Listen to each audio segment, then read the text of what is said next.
Hello and welcome to a long time since there's been a proper live Wraggys beer thing.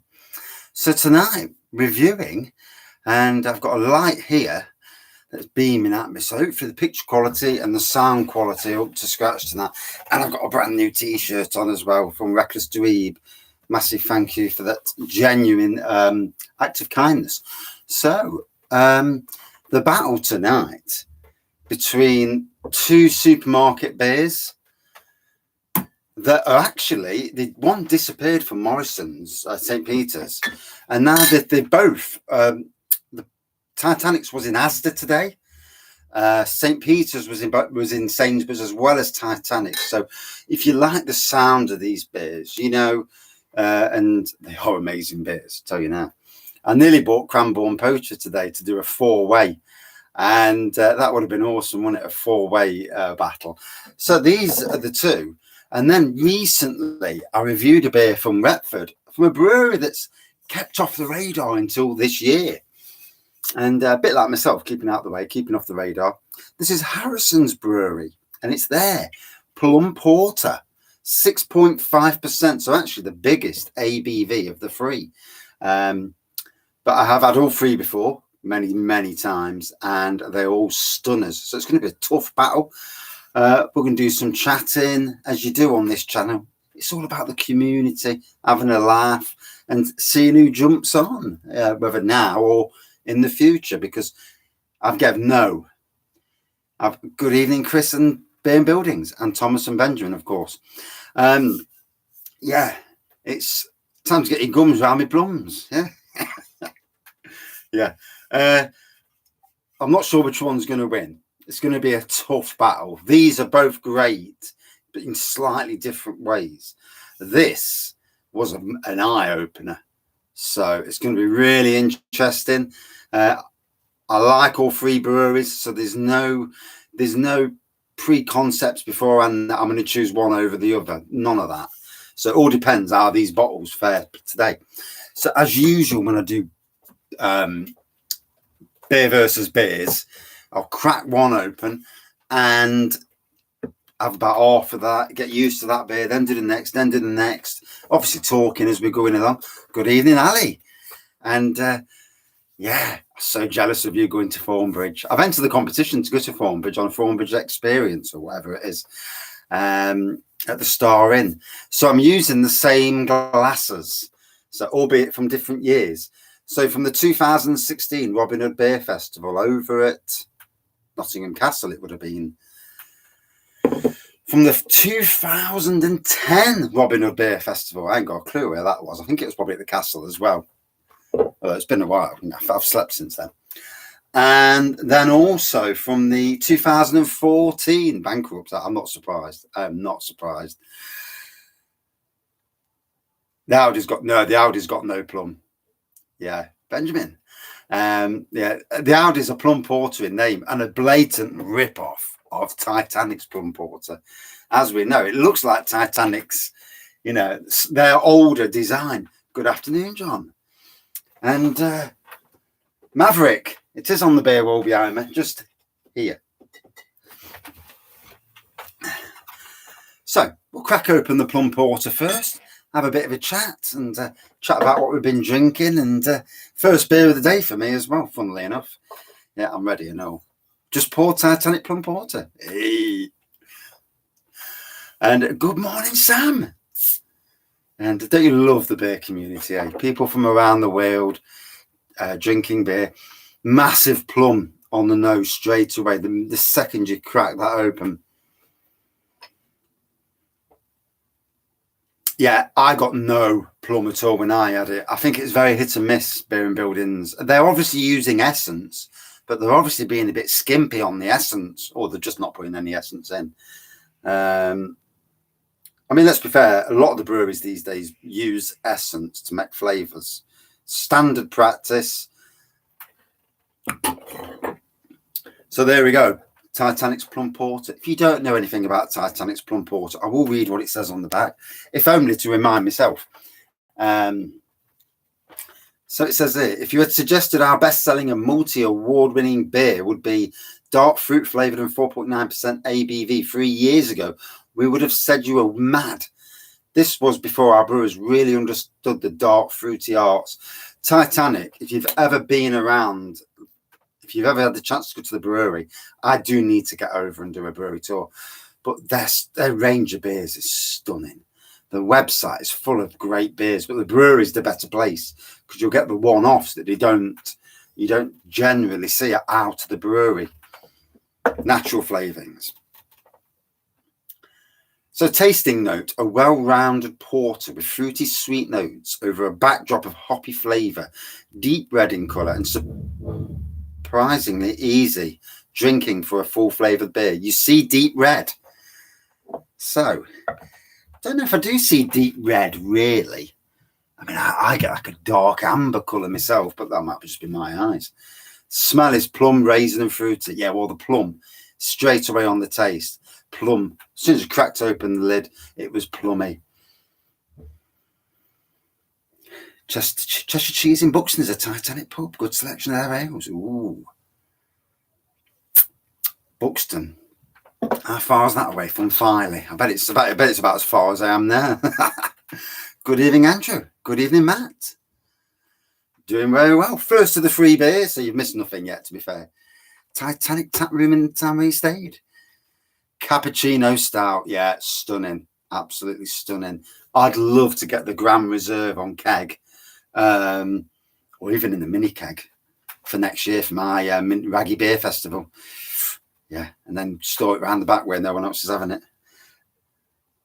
So yeah, the taste soft, plum and vanilla. So we'll have a go, and you know, it's like getting a mate round, isn't it? An old friend. Especially when it's something. Try coffee Guinness, Moorish. It is dangerous if it's not chilled because it's very lively. Only plum porter you've had is from Collective Arts out of Canada. I've had a few of theirs before, Collective Arts. The English ones are very nice, very nice. Yeah, the cappuccino stout is a stunner. Could you imagine a Grand Reserve cappuccino stout?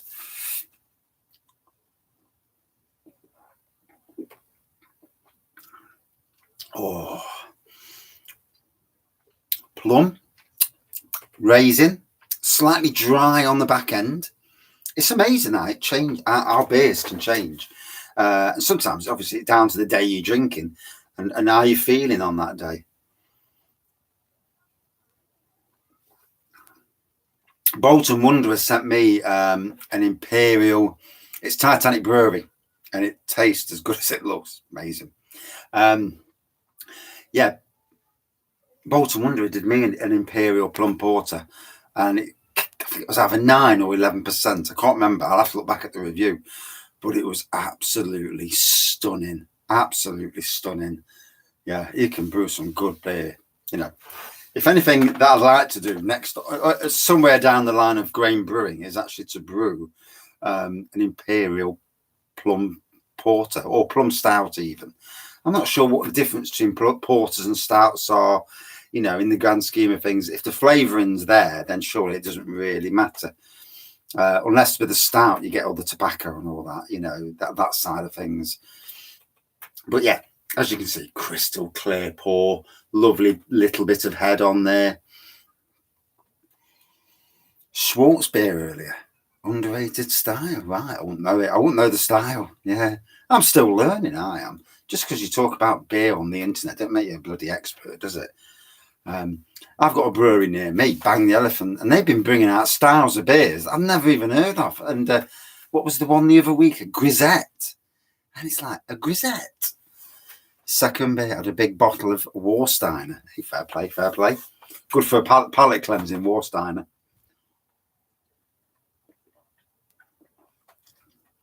So yeah, the plum's flowing around the mouth. Definite hint of raisin in there. Did it say vanilla? Did say vanilla. Taste of vanilla. So you never know with beers. Sometimes you get the flavour, sometimes you don't.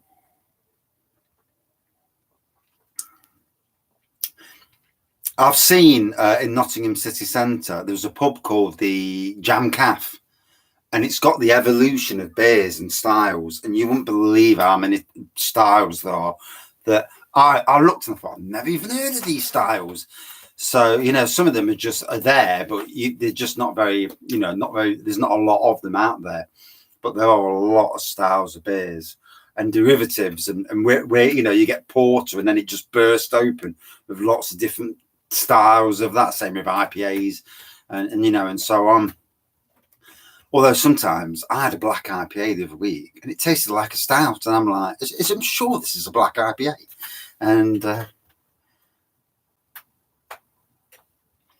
yeah, I've got some German beers on the beer wall this time. Some of the styles that I've not had, so all interesting. It's all a journey into every beer is a journey, and it's always nice when it's a decent beer, obviously.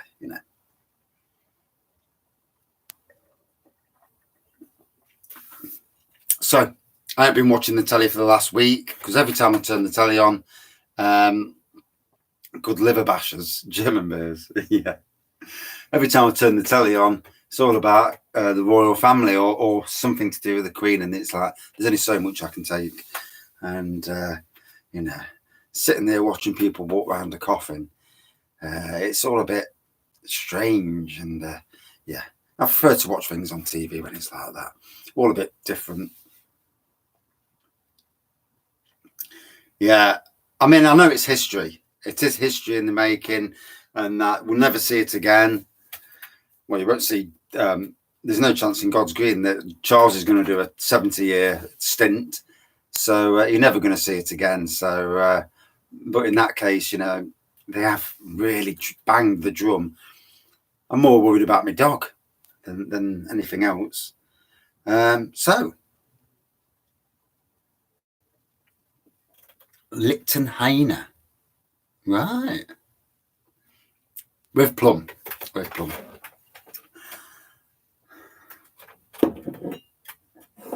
Yeah, they have. The coverage has just been relentless. So on to the second.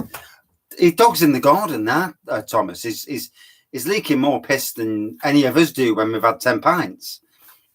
And you know how it is. And once you get to that, once you broke the I can't think of the word now. No, the word's gone. But once you broke the seal, then that's it. And my dog's seal's permanently on now. Yeah, he has a drink, and then it's coming out 2 seconds later. Bless him. Mate, George King. Yeah. It'd be good having a little kid as king, wouldn't it? Jesus. Just having a family buffet, watch the funeral and toast over a few pints. I mean, a lot of people are obviously, big royalists, and then there's people that are big anti. I mean, she's done well for the country, and it's amazing to see that across the world, the admiration for her. Worldwide, the Queen has died. And I watched this YouTube thing, and bloody hell, it got quite emotional. All these countries that hate the UK, and it's like the Queen has died, and it's like, wow, she's a world queen, not just an English, British queen. Yeah, we went to the vets the other day, and he's 16 now, so it's a good age for a dog. And basically, he's on his last legs. So, his back end's just about gone. And once his front end goes, but he's still chopping food down, he's still eating. He has a walk now and again, and he has a good lot of sleep. But he's got his family by him, so, good to let the old man keep going. Yeah, you've got to admire what she's done, yeah, and some of her kids, keeping them in line, yeah, yeah. Good old Andrew, and with some of his antics, hey, I don't know. So next on the list, St. Peter's Brewery. Again, for me, Titanic Brewery, St. Peter's Brewery, two of the best breweries across the UK.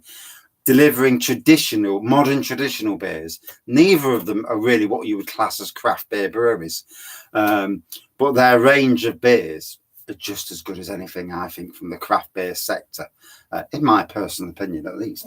So, St. Peter's Plum Porter, sweet porter with jammy damson and blackcurrant, 5% this one, slight 1.1% stronger than the Titanic Plum Porter. expertly crafted in Suffolk. Suffolk. Well, that's why somebody called me on Norfolk. I always thought it was Norfolk. Just goes to show you, when you don't live in a part of the country, you have no idea. So I bet somebody from St. Peter's was watching the beer review last time I did one. No, it's not. It's not Norfolk. It's Suffolk. Yeah, they're obviously next door to each other. So. Doesn't really say a lot on the bottle, really. It's just all bump and info on the back. So there's nothing to read off the back. I would love. You're in Suffolk. I think it might have been you who said about it, to be fair. Somebody flagged me up on it. But yeah, I'd love them to do an Imperial version of this, a Christmassy Imperial Plum Porter. I mean, the Christmas ale, if you've ever had a lot of their beers, the Christmas ale, the winter ale, the whiskey beer that they do. There's literally so many nice beers from one brewery and lots of different flavors and styles. They're not flogging the same like base beer with a different hop on the top. They're actually, making lots of different types of beers. But in any case, let's pour it out, see how it's cooking today. I want to abolish the monarchy. No, I wouldn't. Good evening, Lorraine. How are you? This beer is okay. Yeah, I think with the beers, Titanic and with St. Peter's is slightly more earthy. Titanic is slightly more sweet. And like all beers, it's all down to your personal preference of beer. And if you don't like Plum, listen, you're not really going to like these beers anyway. But like I say, a stronger version of this would be excellent. And I would love to have this on cask in a pub. One of these days, we'll drag the right. Once we get our wedding thing out the way next year. Good evening, Mark. Once we get the wedding thing out the way next year, then we can start consolidating finances and start going on a bit of a trek around the country. There's breweries and theme parks that I need to revisit. Yeah. Go to a theme park for the little one, to the brewery for me. I've got it all planned. Drinking a Flot Zinger beer. We were just on about different styles of beers. I have no idea what a Vlot Zinger beer is. So just to show you, doesn't it? There are styles of beers that come out and it's like, what's that? Yeah, new one on me. So, looking lovely, dark looking pour, slightly darker than the Plum Porter, the Titanic Plum Porter, Little half a finger of that again. And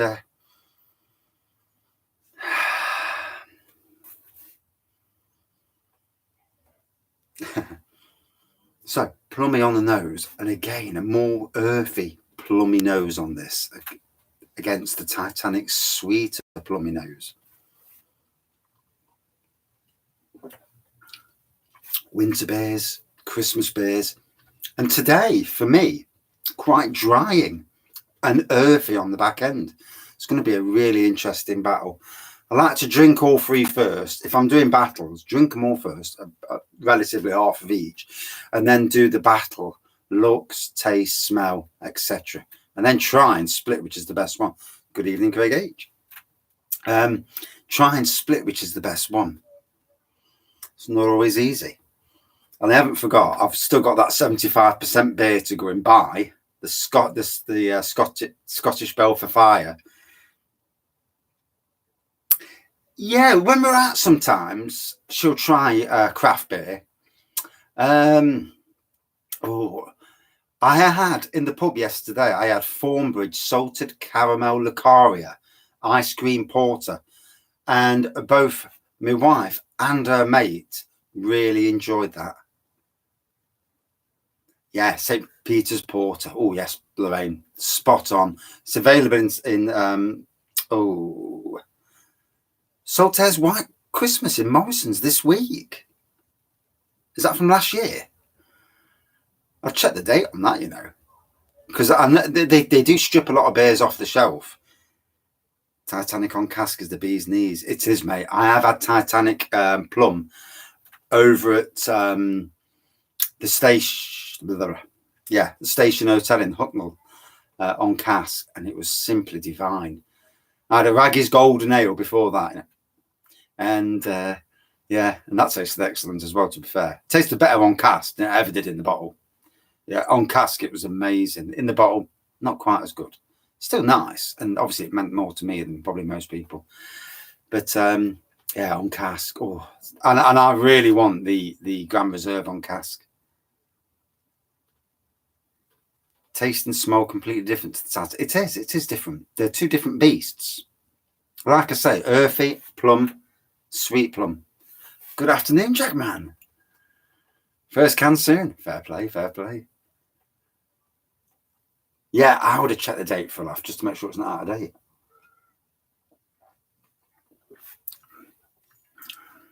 You're not a big plum porter. St. Peter's is keeping it. Oh, you've poured it out into the glass. I get you. Said the connection with us was unstable then. Don't want to start that game. Very well, thank you, Mr. Jagman. Just bought my... Yeah, I've seen that. I've seen it was lagging. It just went unstable for a second. Phone's outside. It should not be going. And the phone's on charge as well. I need to get St. Peter's on cask. I can bring it into the shed and plug it back in. It's only because I've got it plugged out there, so it gets a better connection for the... Not for the Wi-Fi, for the for EE. And I'm getting a new phone in the next week. So I'm getting a Google Pixel 6a. So hopefully it's decent. 15 seconds. Bastard. Everyone's beer of the year so far. It's difficult, Thomas. Because obviously you drink it and then you forget, don't you?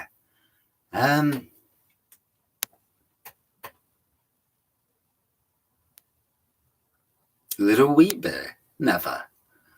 Have you tried the new little bloody lager? The Italian lager? Italiana Birra something. There's Birra Blonde and Birra something else. Beer of the year.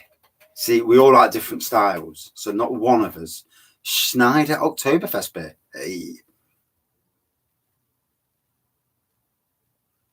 Don't have one. Drink, enjoy, move on. Right, beer of the year for me would be probably Call of Cthulhu from Fire Rock Brewing and Bang the Elephant. I have not tasted anything like it.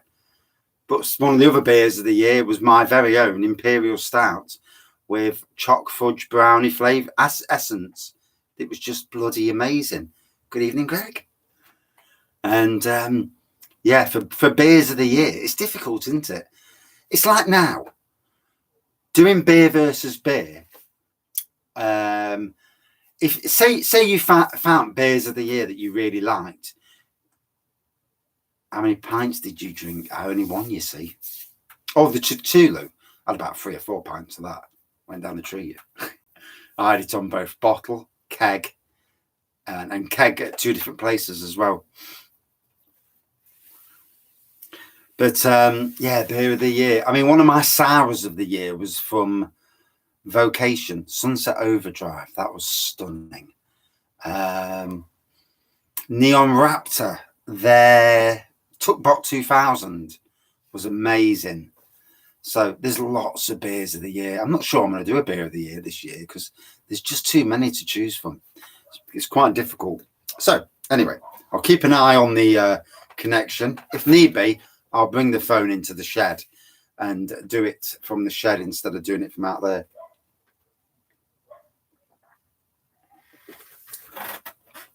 Now, we were on about this the other day in another chat, that both King Goblin and Adnam's Broadside have changed ever so slightly, but they've changed.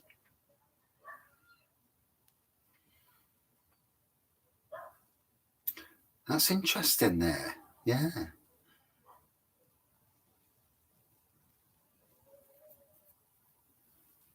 Love Lane Imperial Stout. Hacker Pack Sub Oktoberfest Mars best this year. Wow, Mark, that's a Vault City Red Jammy Peanut Butter Marshmallow Honeycomb 10%, which was a bit wobbly after. Pumpkin beer soon. Never had one you've liked that much. Yeah, I'm not. I've had a lot of these beers at beer festivals, pumpkin beers, and they've never been overly fantastic. I've brewed a pumpkin spice beer before, a stout, going back to the early days of the channel, and that was nice. But again, it was the essence that was nice. It just made a normal stout taste better. Wait.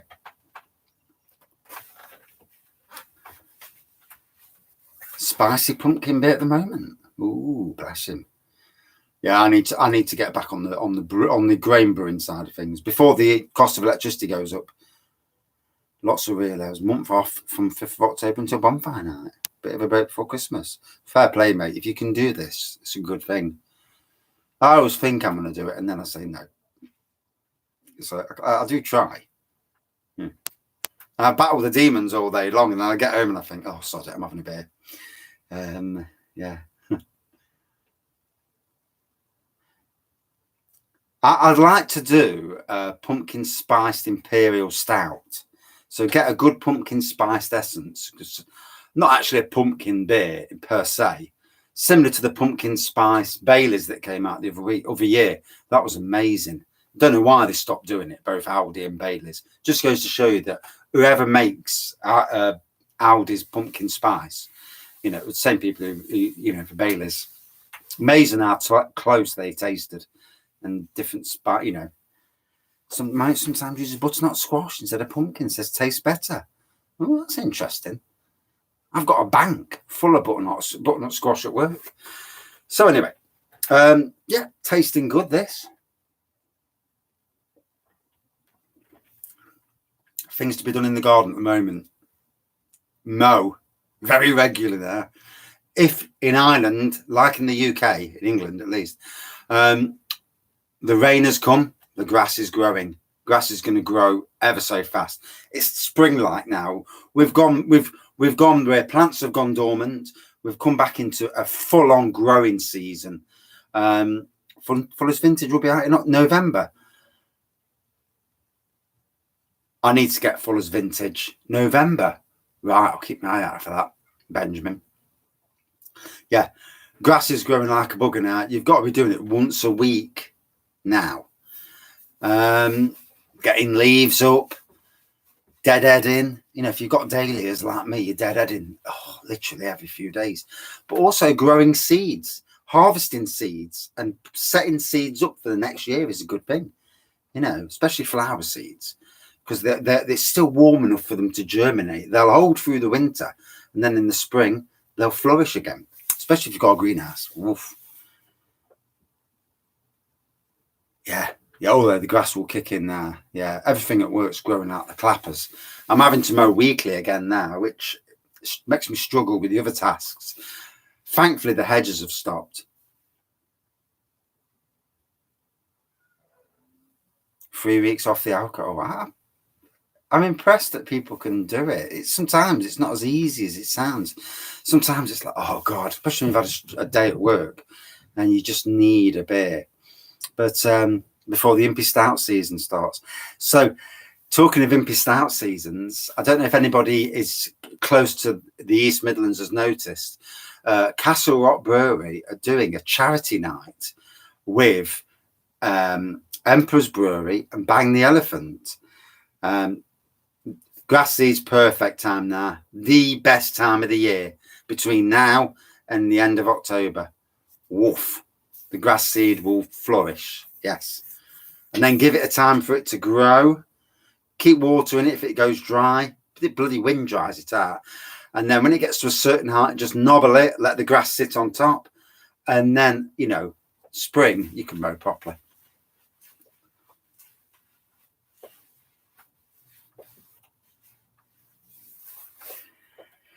Gallons of home brew and a shed full of beer. Yeah, I know. Yeah. It's difficult, especially if my anxiety is not. I've had a bad day, but yeah, I'm going to October the 6th, Thursday, October the 6th, 7 p.m. I'm going to this charity event. It's for Maggie's cancer charity, and I've paid 33 quid for a ticket. But there's food matching, so it's a food and beer matching night. Some exclusive beers brought out, and it'll be a laugh. And there's a chance to win brew days with Castle Rock, Bang the Elephant, and Emperor's Brewery. Although I was actually hoping to get a bloody brew day with all of them without having to enter competitions, but there you go. Yeah, so it should be a good laugh. And I've entered the raffle at Castle Rock to win. They've got these Castle Rock beers boxed up, all the 4 versions of the collaboration with. So you think the Plum Porter is better? Too sweet. That's interesting. Do you get the earthiness from it? Belgian beer delirium. Only had it once. Lovely beer. It's in Tesco's, I think. Still in Tesco's.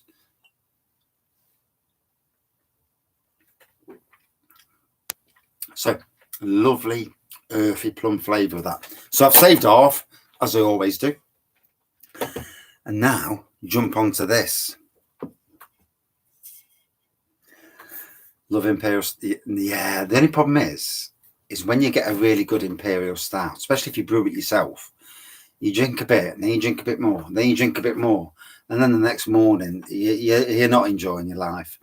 So this is Harrison's Porter, Harrison's Plum Porter rather. Harrison's is a brewery based in the top of Nottinghamshire, in a place called Retford, just below the border with Yorkshire, so not overly far from Benjamin's part of the world. And it says on the back, Plum Porter, Fruit Porter. Our porter was a real hit in the brew shed, Retford. A lovely pub. You go in, he's got all his beers on the bar. You can eat in there. Beers to take away. There's casks, there's keg. More body and the more subtle flavour from St. Peter's. That's interesting.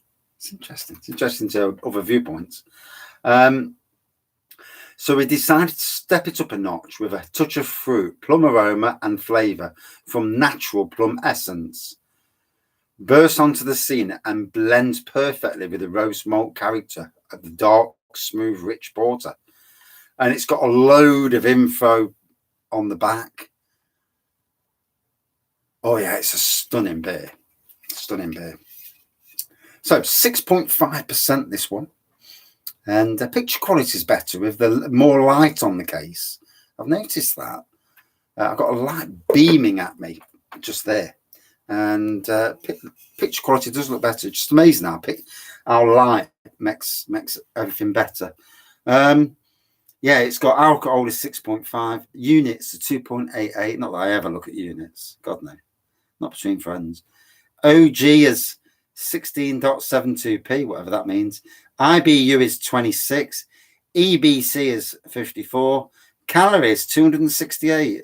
Who reads calories on a beer can? Serve at about 8 degrees. In date till next year. So cracking date on this. For a canned beer. What's the BBC? Yeah. EBC 64. Favourite Oktoberfest beer? I did have Spaten last week at Alton Towers, and I must admit I do like Spaten. Yeah, I'm maybe. Oh, so this on the aroma side of things, Augustina. Well, Benjamin would know. Mark would also know. He does like his German. So already different plum than both the Titanic and the St. Peter's. It's amazing, isn't it? You know, not as sweet as the St. Peter's, but more lively than the. Sorry, not as sweet as the Titanic, but a bit more livelier than the Plum Porter. Spaten's in Audi now, along with Palama. Good afternoon, Thomas, or good evening, rather. It says 5:30. So here we go. this will be a lot of people's send the other off to Spatten tomorrow. Yeah, Tuesday. Yeah, you're not going tomorrow. Yeah. So, yeah, usual raggy pour on this. Yeah, crap pour, but good bit of carbonation going off. Quite a dark looking pour, neon black pour there, and 2 fingers of head. Oh, lovely plummy nose. If anything, a hint of cheese from somewhere. I don't know where I'm getting cheese from. I did get some out, so I'm certainly getting the plum. So, cheers.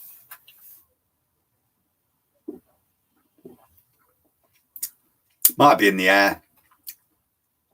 Oh, so there's a plumminess on the nose. It kind of dives in, and then it bursts forward again. Yeah, I don't know where the cheese is from. Probably got a whiff. Bear in mind, I'm in a shed. Probably got a whiff of somebody's dinner.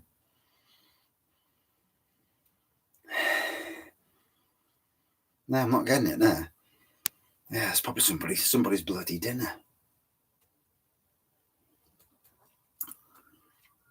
Always amazes me when I get peanuts. I'm like, where the bloody hell's peanuts coming from?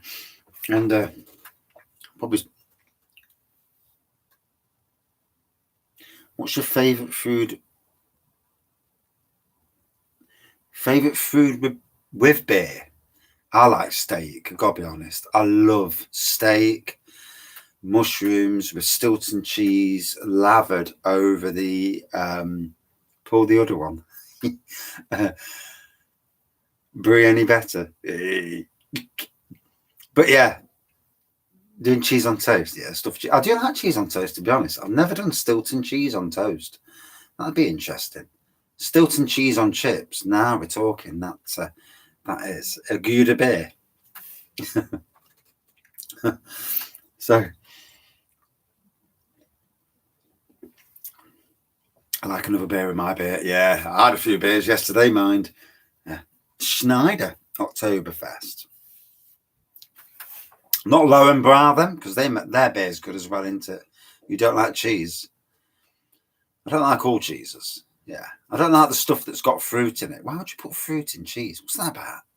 You know, who wants to be eating some cheese and get a chunk of fruit in it? It's like cranberry. I mean, really? You know, yeah, an apricot in cheese. It's like, why? Why would you do it?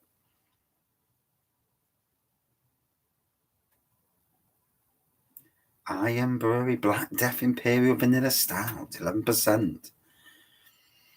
Sounds amazing, at least. I've seen on the internet earlier, someone's posted about Marks and Spencer's doing Vocation Black Forest Stout. It's about 6.5%. And then their Billionaire Salted Caramel. I swear that's a beer from years ago. I'm not sure, I can't remember who made it. I think was it Arbor, something along them lines. But you love the fruity cheese. It's funny what we all like and what we don't like. So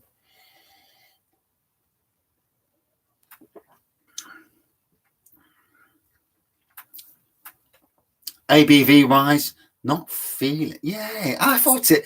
I was seeing it the other week, Benjamin, because I went into Marks and Spencer's and I looked and I thought, there's nothing floating my boat here.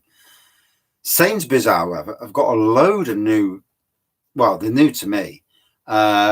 Traditional beers in. Well, they've got new stickers next to them. So there's like a citrusy pale ale that's on their traditional range. And I've not been to a Waitrose in about a year and a half. So I'm expecting quite. And the wife wants to drive to Lincoln one day to go to some shop to look at a ring. Yeah. So might have to call in as you do. Yeah, Sainsbury's do seem to be doing that. They're bringing out lots of Taste of Difference beers now. So there must be a reason behind it. Is it a case of forcing the prices down? Nothing new in Waitrose today. Yeah, not been for a long, long time. We used to have one in Nottingham, but they closed it down. And nothing's changed in Waitrose. Right, that's strange. Yeah. I mean, there's a couple of new bits in Asda today that I've seen as well. So, yeah. But again, nothing overly interesting in Asda. And I do think that they've shrunk the beer department down again in Asda. I can't understand in supermarkets why they do that. Because beer sells, really, really well. And empty. So for people looking for beers at the moment, low-cost beer have actually got a load of American beers. Mortalis, I don't know who they are. I know Craft Beer Basic has reviewed them, but Mortalis are in on low-cost beer at the moment, and a load of American beers apparently. I've been struggling to load it on my phone, and I haven't been on my computer for about a week. So once I get on the computer, an Impy Stout. Right, yeah. Empty shelf for ages, label disappeared. That sounds like what happened at Tesco's with that Death Star 1 that never actually materialised. Death Star 2 came and went. That was a cracking beer for a £5. 12 Omnipolo Pecan Mudcake Stout. No. So many beers, isn't there?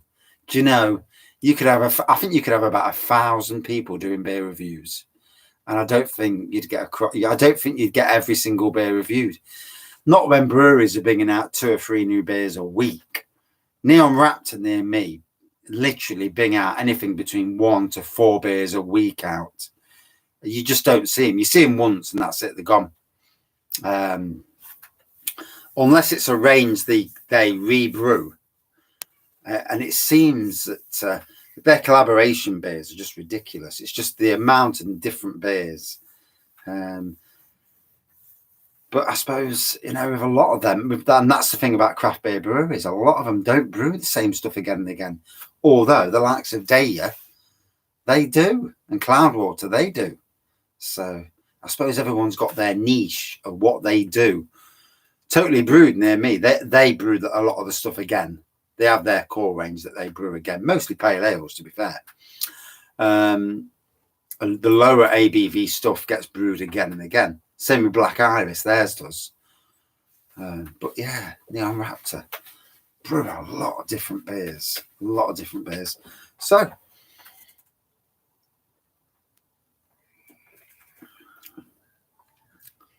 beautiful tasting. It's going to be a really difficult beer versus beer. So, pour all 3 out. Whoa, I can feel the ABV on that last one.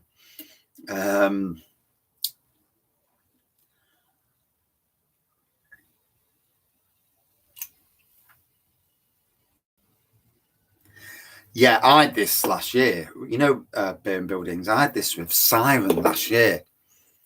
They bought a California IPA out in one of the supermarkets. Bogger me, they bought a California IPA out in another supermarket.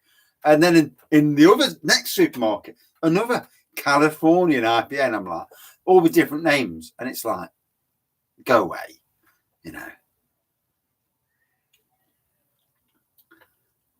Probably same base, just a different malt and that's where these single malt and single lot beers. Augustina Pils yesterday. Oh, bless you. Benjamin's a fan of that.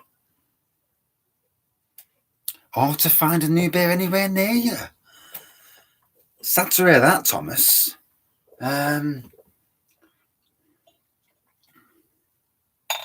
Is that the old Brexit thing doing its rubbish still? The problems with the border still, and beers getting across from both sides. I do want to go over to Northern Ireland, but it won't be till next year, year after at this rate.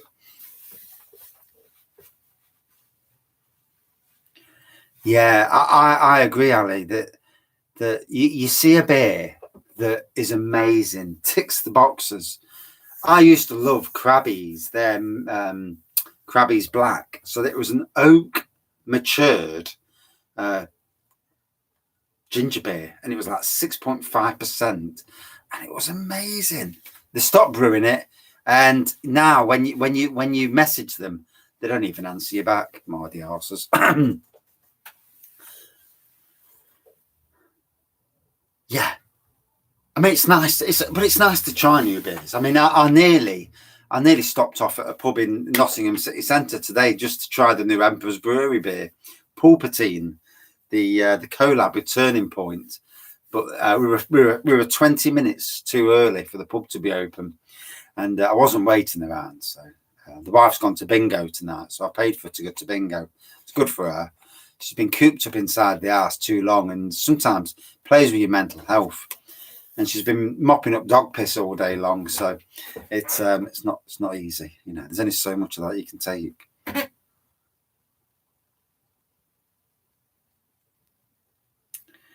Yeah, it's not easy when you don't live in a big city, Thomas. And you know, new beers and the price of new beers as well, and the price of postage and packaging. It's beer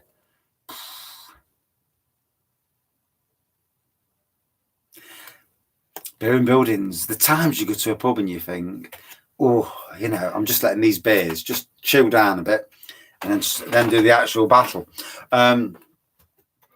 Oh, it's always good to get out the arse. St. Peter's the best out of the two, Benjamin. That's interesting. Yeah. Do you know, it's balmy that a couple of 5%ers hit you so hard, can hit you so hard. Yes, Lorraine, everything behind me is to be reviewed. I did stock at one stage on the top shelf a load of my favourite beers, but it was taking up valuable room. And then I've had some big orders recently. So the beer wall is actually well stacked again. I've got no beers here, though. I've just got homebrew all the way around. Yeah, and I do mean all the way around. And a few homebrew bits up the top here in the cola bottles. But yeah, everything is ready to be reviewed at some stage. And yes, it's looking good. It's a good stockpile of beers again. And I've just put another order in yesterday for another 30 quid. So, yeah. But I am working. I'm doing silly hours again outside of work.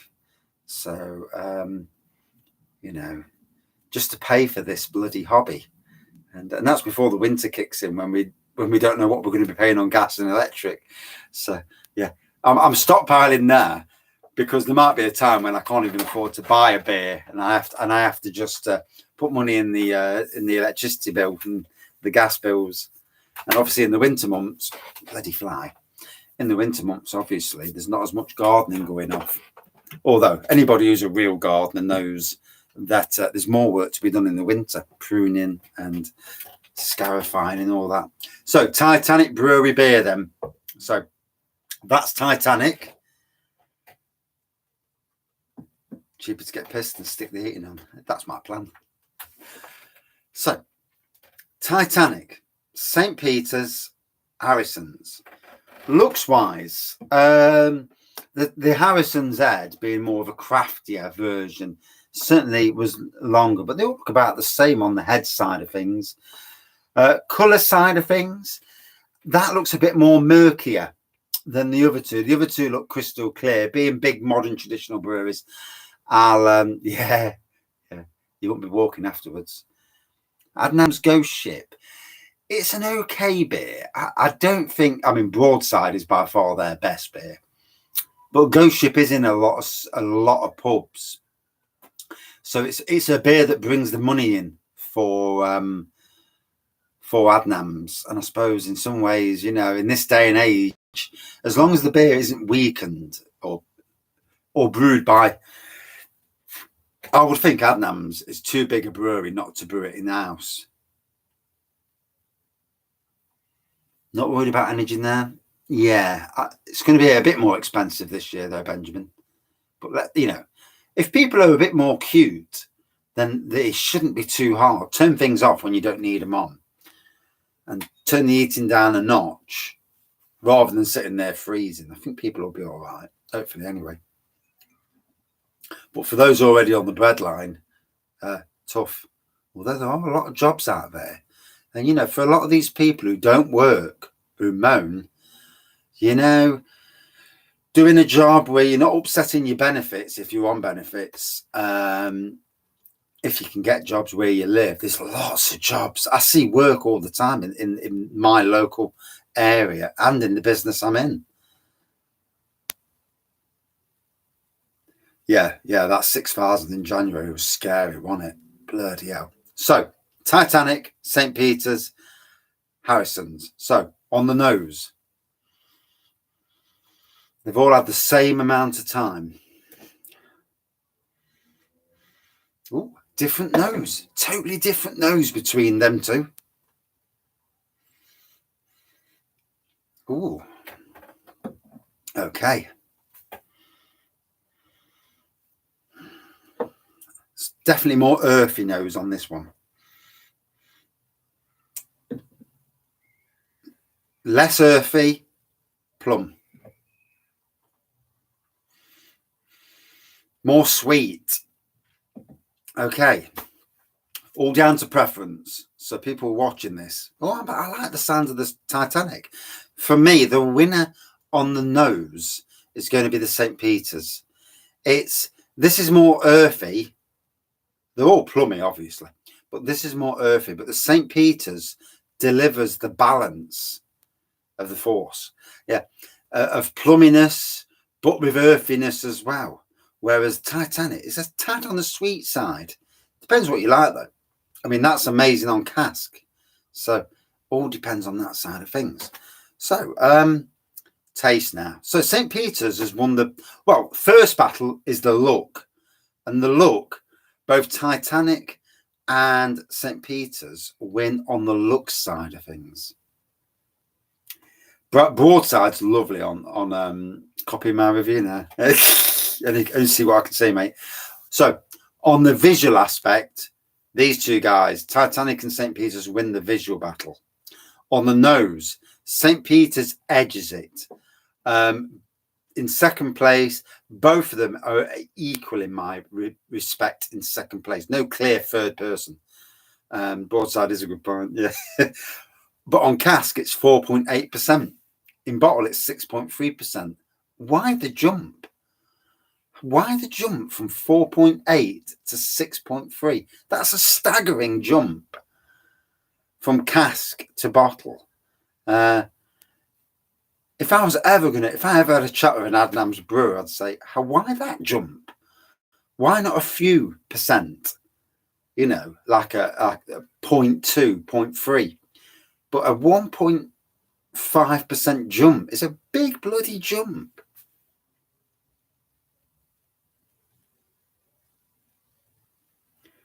Well, there's that, Benjamin. And good evening, Phil. Good evening, Phil. How are you, matey? So, taste. Here we go. Yes, at 6.3%, 2 or 3 pints, you're on your way out, aren't you? At 4.8, 5 or 6 pints. Job's a good one.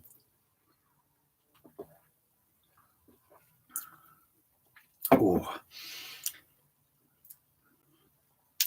It may have a sweet nose, but it tastes bloody amazing still. Right, here we go.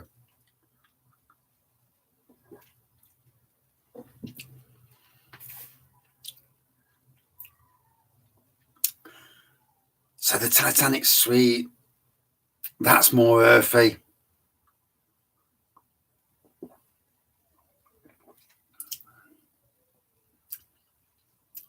Really weird this is. So on the nose, Titanic is sweet. Yeah. But on the taste, Titanic is dulled down on the sweetness. St. Peter's is still plummy and earthy.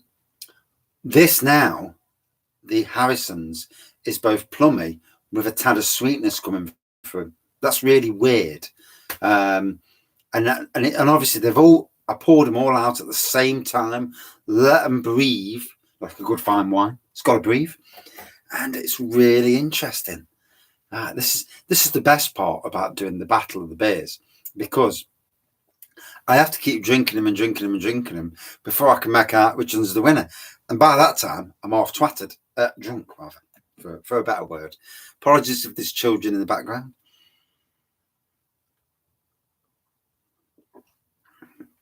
All right, I need to knock one out so I can do a 1 versus 1, because it's really difficult doing three-way battle. I'm going to get very drunk very quick. Wow, really getting the vanilla there from the Titanic. It came at the end. It really rushed. It rushed in at the end. Right, let's go. Whew.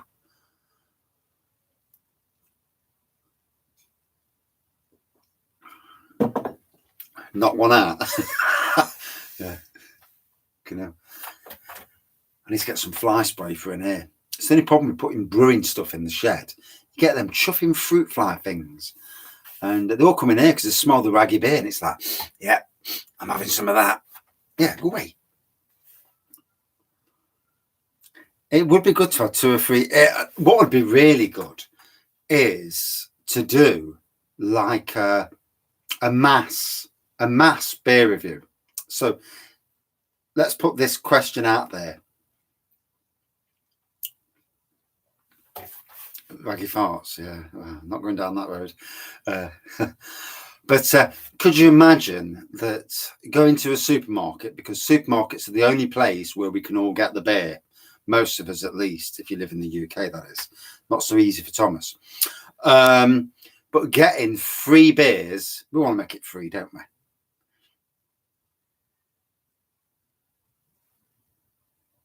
They would probably call it something else, Lorraine. You know, with Broadside, if they made Ghost Ship stronger, they'd either, you know, they'd probably change the name of it or put it down as the ultimate Ghost Ship or something along them lines, you know. Ghost Ship special. But could you imagine picking free beers, the community picking free beers, similar beers, got to be supermarket beers that are cheap, because beer versus beer, but making it, and then having a StreamYard, setting a StreamYard up so people can jump on and actually, if they're willing to do it, it's not easy talking in front of a camera. You know, it can get quite nervy, or even doing it in the background if need be. But doing a challenge that way, and maybe getting other beer reviewers involved, and do as a massive community thing together, like 3 or 4 beer reviewers, all the community. It's a way of bringing the community back together rather than everyone doing their own thing. Yeah, I thought you wouldn't, and I know other people are a bit wary of going on. It's scary. It's not easy talking on camera. It can be a bit daunting. Plus, in some ways, people are more, you know, don't want to be seen in other ways.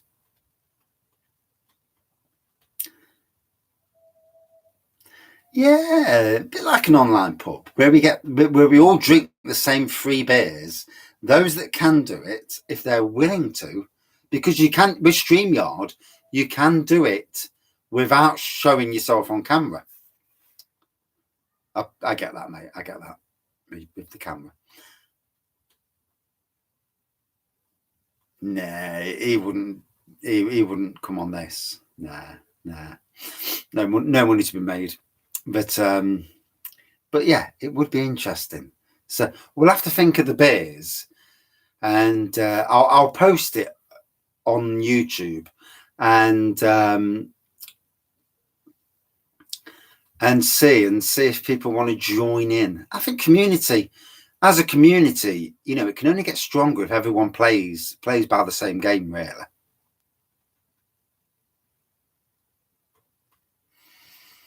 Well, the thing is we're getting the beers is that we all get the beers, because then and only then can we all do the same. Can we all pick the king beer?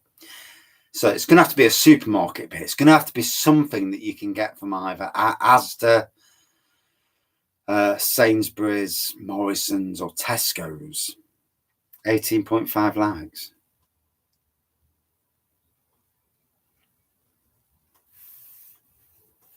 Only got Tesco's and Morrison's. Yeah, it's funny how different parts of the country you can only get certain. I mean, we haven't got a Waitrose near us. We've certainly got lots of Marks and Spencers and Tesco's, Morrison's, Sainsbury's, and Asda's, but Waitrose is the one we struggle on in Nottingham. But yeah, it's definitely an interesting idea. and to do a community beer review. Yeah, that would be funny. Yeah. Asda and Sainsbury's in Kings Lynn. Also, you're Norfolk way then, St. Peter's country, or near there at least. Suffolk. Yeah. Well, I can get a Waitrose, but it's 40 minutes in my car. 10 minutes away from my workplace, mind you.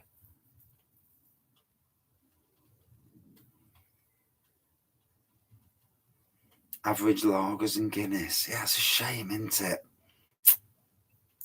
I mean, I still haven't seen this. Good evening, David. I still haven't seen Waitrose. Yeah. Yeah. Waitrose is in really ultra posh places. I have no idea why it's in Newark. Because Newark's not ultra posh. Yeah. In Nottingham, it wasn't an ultra posh place. 40's trying to start it up. Hey, my car's not slow. No. I'm slow in the van because the van, if I get a speeding ticket, then they'll know it's me. In the car, I go the way that's the fastest. In the van, I go the slower way because, I don't want to be going too fast in the van. So taste-wise, what beasts they are. So in this hand, Titanic. In this hand, St. Peter's. In this hand, Harrison's Brewery. You may have never heard of Harrison's Brewery, but trust me, a damn good craft beer brewery at the top of Nottinghamshire. 4.9, 5, 6.5%. We'll try again. It's not easy trying to... and for those watching now and in the future, on the looks, St. Peter's and Titanic equally as good looking beers. On the nose, St. Peter's won the battle on the nose. Second place was between the other two. On the taste, it's really... does a Titanic sink without trace? No, because it's bound to come up later.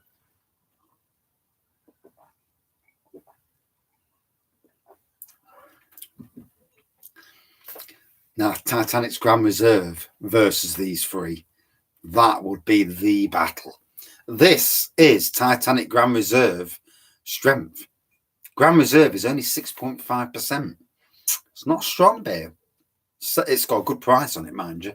Titanic know how to sell their beers, and people buy it, so...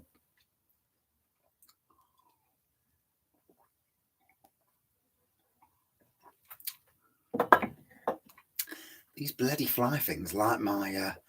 the Grand Reserve's amazing, mate. Now, with the Grand Reserve, there are two iterations of it. There's the Grand Reserve that comes in a small bottle. There is also the Grand Reserve port-infused version. So it's got a hint of port in it. Still 6.5% as the other Grand Reserve is. But the port-infused version is the king. Oh, absolutely lovely, though.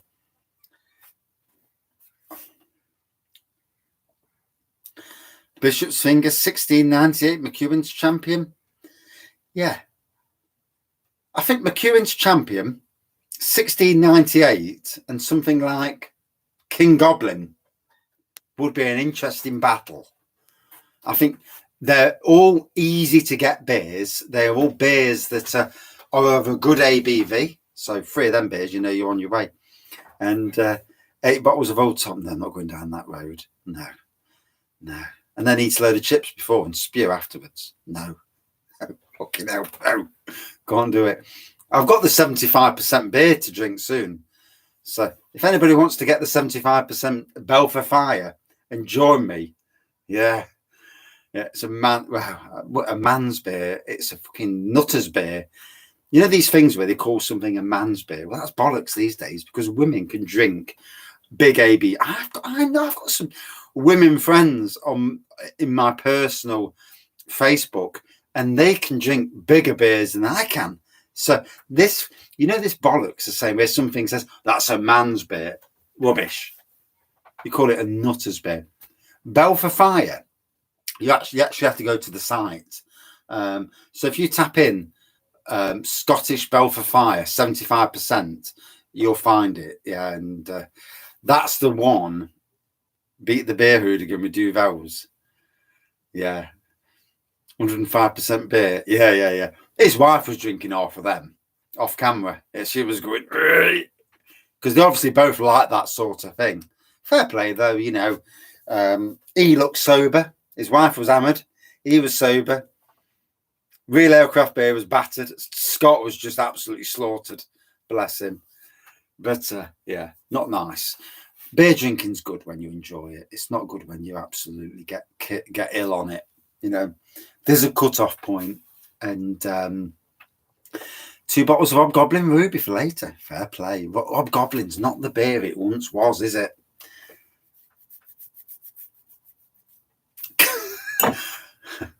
I've never really took notice, Benjamin. I've not heard anything from what's his name? Oh, what's his bloody name? Can't think of his name now. Beer Hooligan. Is he still doing beer reviews, or has he jacked it in there? Although, to be fair, I don't really see a lot from any beer reviewers these days. Mark, yeah. I just seem to be flooded on YouTube with the Ukraine war. Every time I turn on, it's something to do with Putin. I'm like, fuck off. I'm not interested. Yeah. Yeah.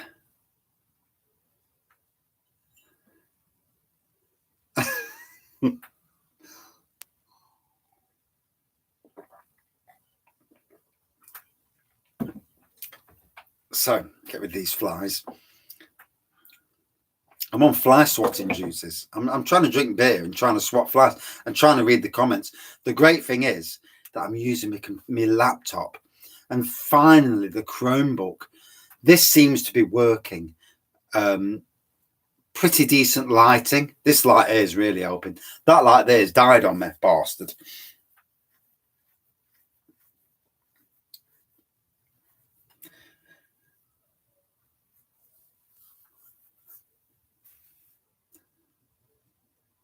Still doing reviews. I think he's still banned from live. He's still banned from lives, is he? Ooh. I know you do have to be careful what you say. I did get a notice of something the other day. Something I must have said the other day must have stroked somebody's chords, because I got this strange notice off YouTube, and I'm like, what's this about? And I deleted it straight away. So I took no notice, but I mean, it's up to them. They ban you. But yeah, not that I don't have money. My job is a gardener, so you know it's only a hobby. So still really not easy. Alex Belfield trial. No, who the hell's Alex Belfield? Never even heard of him either. So we'll try a bit more.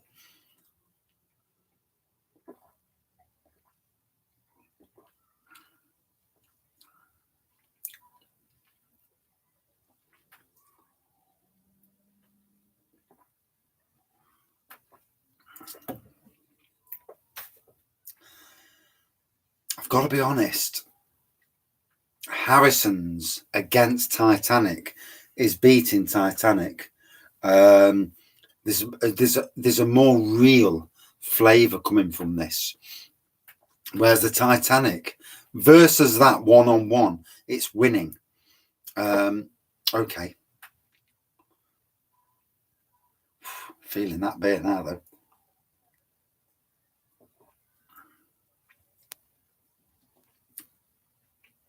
Who is Alex Belfield then? Who is it?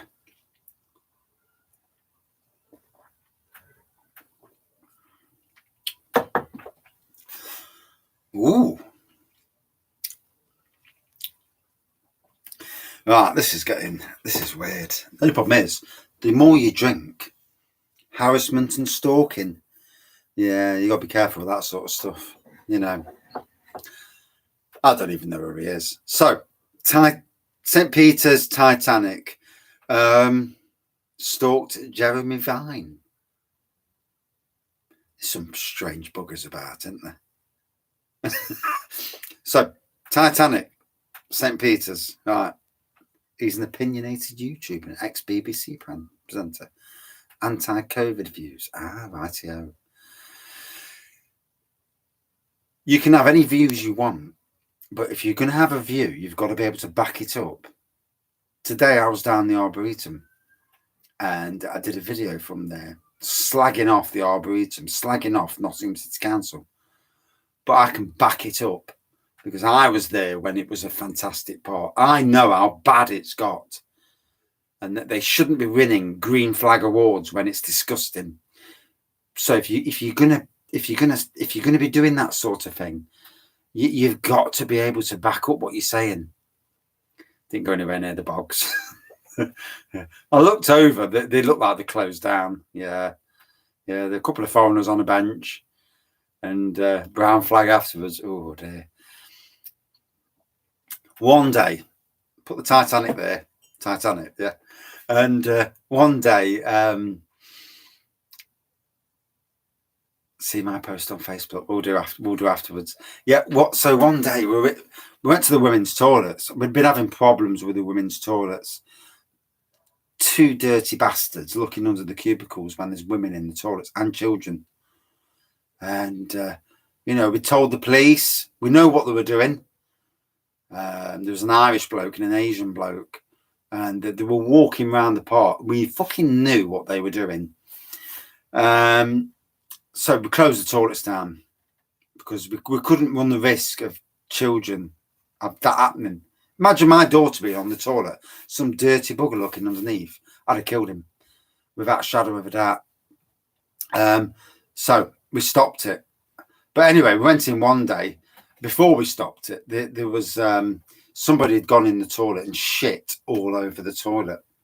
So anyway, we're running in the toilet with bleach and hot water, trying to flush the toilet and there was shit everywhere. It's like somebody had got their arse and splattered all the walls. Never seen it like it in my life.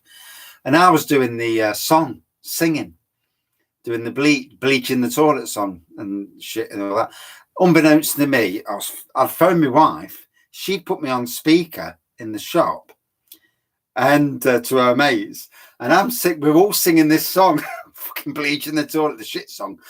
And this lasted for half an hour. Then she rang me back later and says, "You do realise I've heard every single word you've said." Fucking didn't even realise. But yeah, dirty, stinky toilets. Yeah. Toilets these days need cameras so that dirty people are doing wrong are caught. Obviously not where people are actually doing what they're doing. But this should be manned or womaned because there's a lot of stuff that goes on. So yeah, Titanic versus St. Peter. For me, on taste only, not on looks, but on taste, Harrison's is winning. So one of these two is second and third. Or third.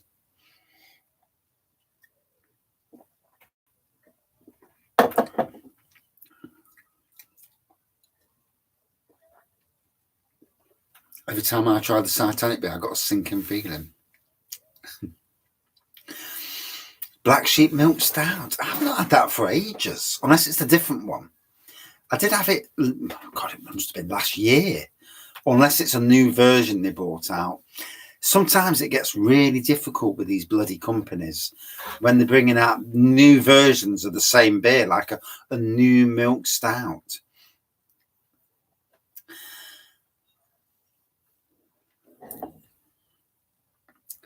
But I got a full bag of dahlia seeds today, so I went on with not to do a beer thing, but I went on to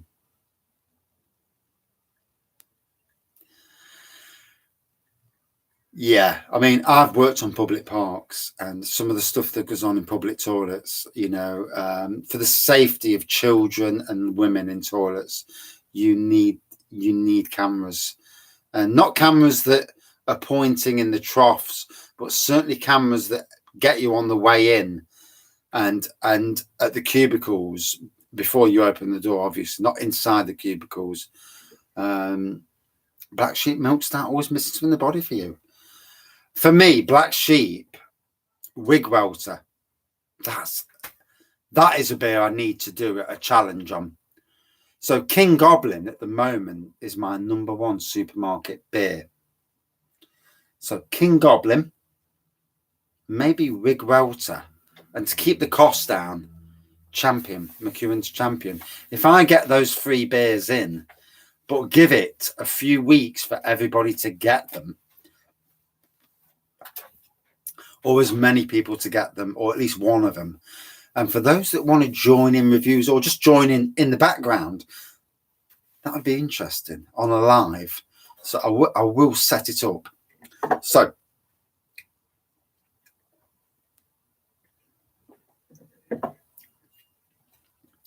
book coming out.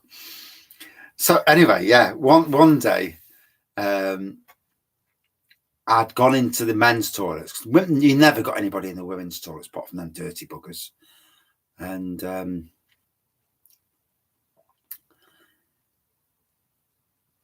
worst toilets, all public toilets have got bad reputations. Yeah. And it's basically men looking for men, you know. You don't get women looking for women in men's toilets, well, in women's toilets and that. It's basically, it's the men's side of things. And it's not gay people looking for gay people. It's basically heterosexual men looking for gay men for a quickie and that, which is disgusting, but, you know, whatever they do, you know.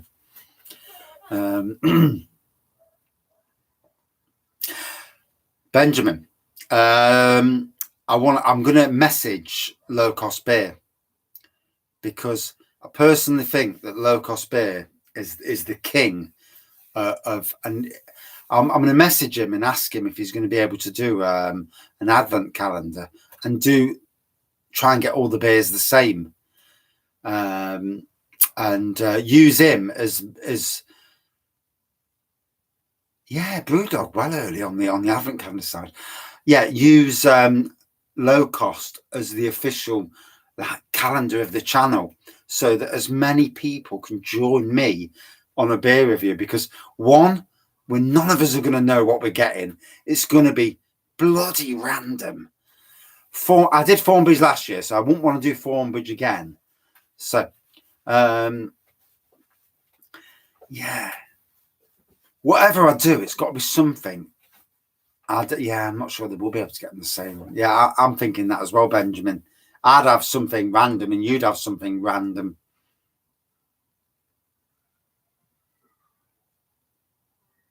Thornbridge Road to Unruin. What's that then? Pound a can. Oh, lovely.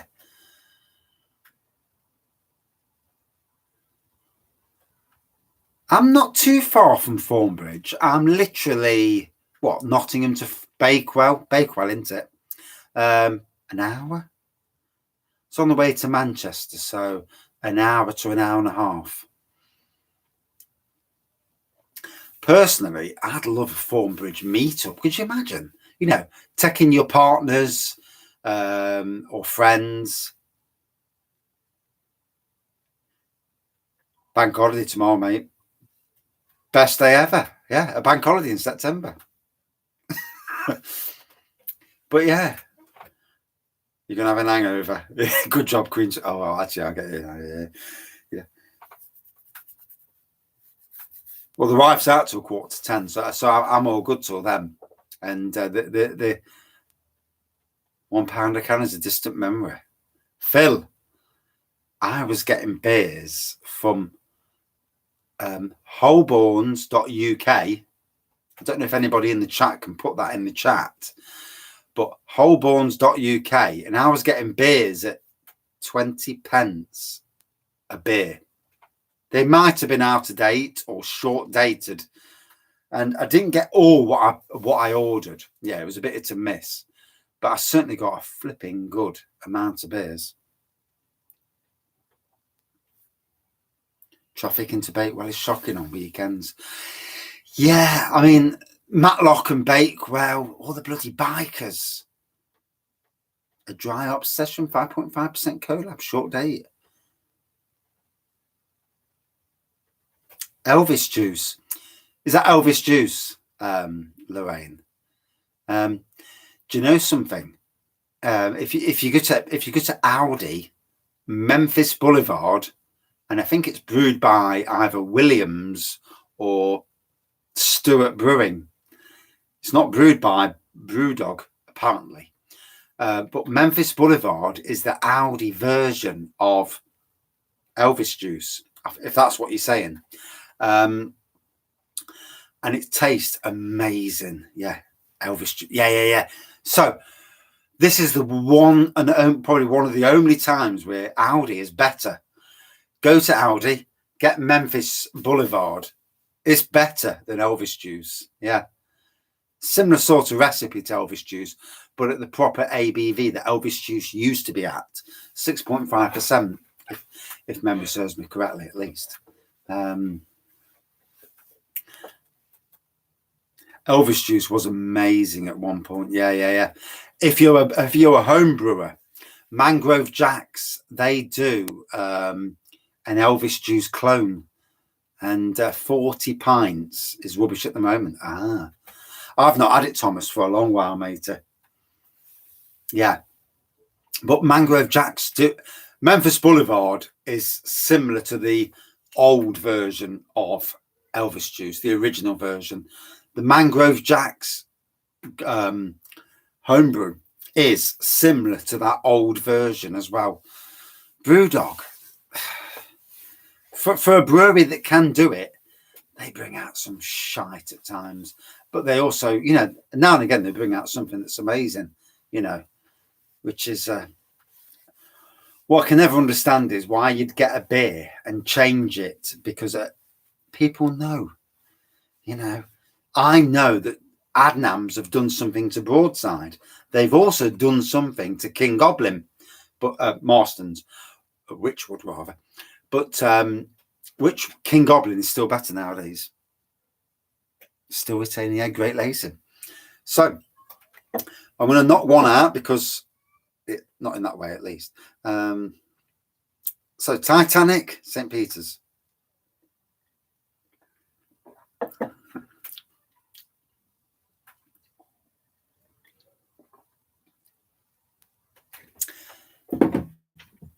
So in third place, I hope there's some more in there. Ooh.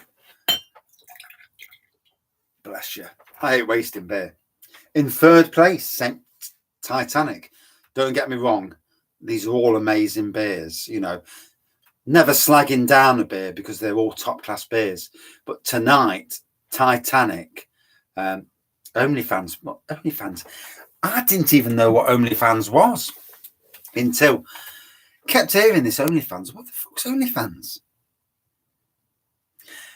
Andrew, yeah, I'm hoping to do as well. Yeah, I mean, to be fair, Sainsbury's are really cranking out the Taste of Difference range. There's at least 3 more Elvis Sainsbury's Taste of Difference beers in the last week when I've been. So I need to go and get a good Sainsbury's beer hall, to be fair. Memphis Boulevard, Lorraine. Memphis Boulevard, yeah, but you'll love it. It will. It's not made by Brewdog, but it will give you those Brewdog vibes from the original Elvis Juice, definitely.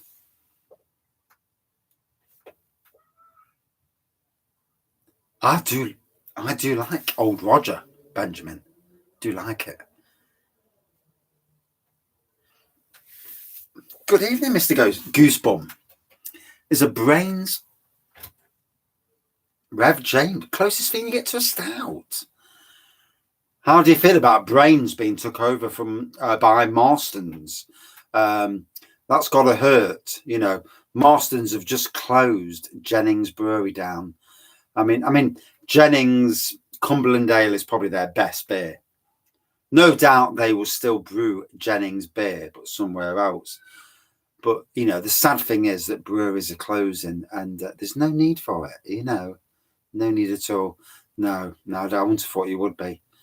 Yeah.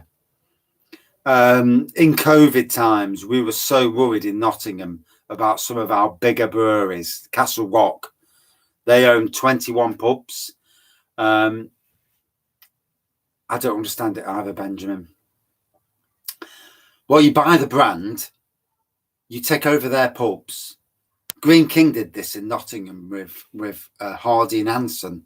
So they bought Hardy and Anson. They took over the property, the pubs, the brands, closed the pubs. And now the beers all across the UK, are pubs on the decline? No. Good pubs, never, Phil. Good pubs that offer food, good food. And yeah, you're right, Benjamin. They destroy brands. Good pubs that are offering different beers. If I go into a pub, first thing I'm looking for is an ever-changing array of beers, be it on keg or cask. Cask is better because it's cheaper. But, you know, I want to go into pubs, see tap takeovers. This weekend, I went over to Beeston, where we go quite a bit nowadays. There was a Thornbridge tap takeover. 6 different Thornbridge beers. I've had all of them. And the salted caramel Lucaria. Wow. But, yeah, but also food. A bit, you know, so different beers, food, entertainment. Good pubs will never go out. But the sad thing is that pubs that rely on the same beers, shit food, and, you know, the same people to go in, day out, they're never going to survive. Never. Jennings Snack Lifter. I like that as well, to be fair. Can't think of a single Marston's beer that I like. Yeah. I'm sick of the likes of Green King and Marston's doing what they do. You know, they're just pariahs, snakes taking over pubs. I mean, I do like Green King Mild. You know, it's a lovely beer, and I do like a couple of the Marston's beers. But Ode Roger, I do actually like Ode Roger.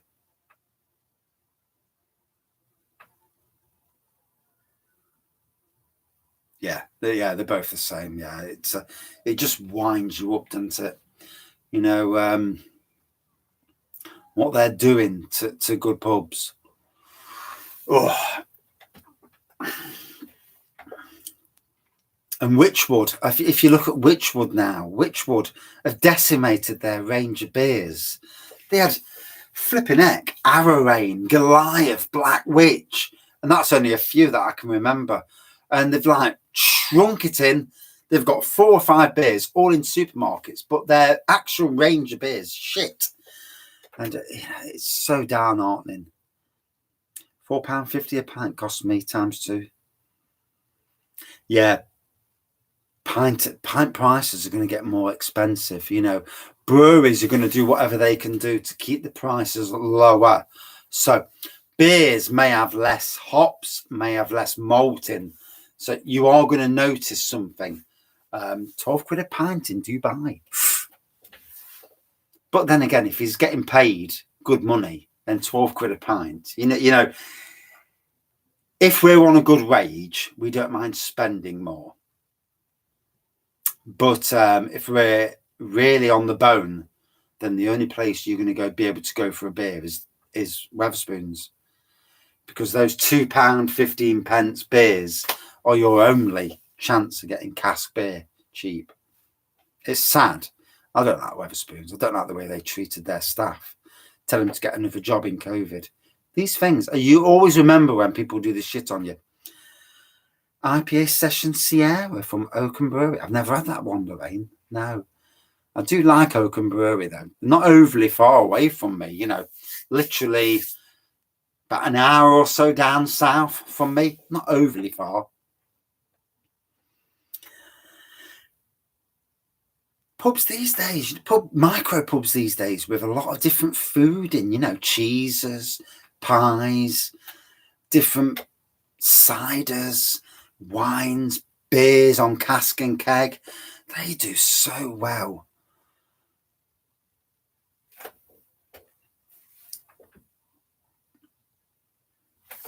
"4 days in Dubai." Oakham Citra. Yeah, one of the first beers in the UK to use Citra as a hop.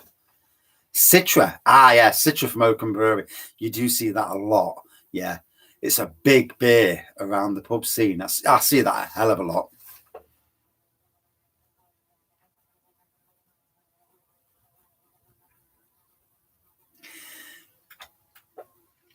I mean, for me, and I suppose for a lot of people, I go into a pub, I want to see new beers all the time.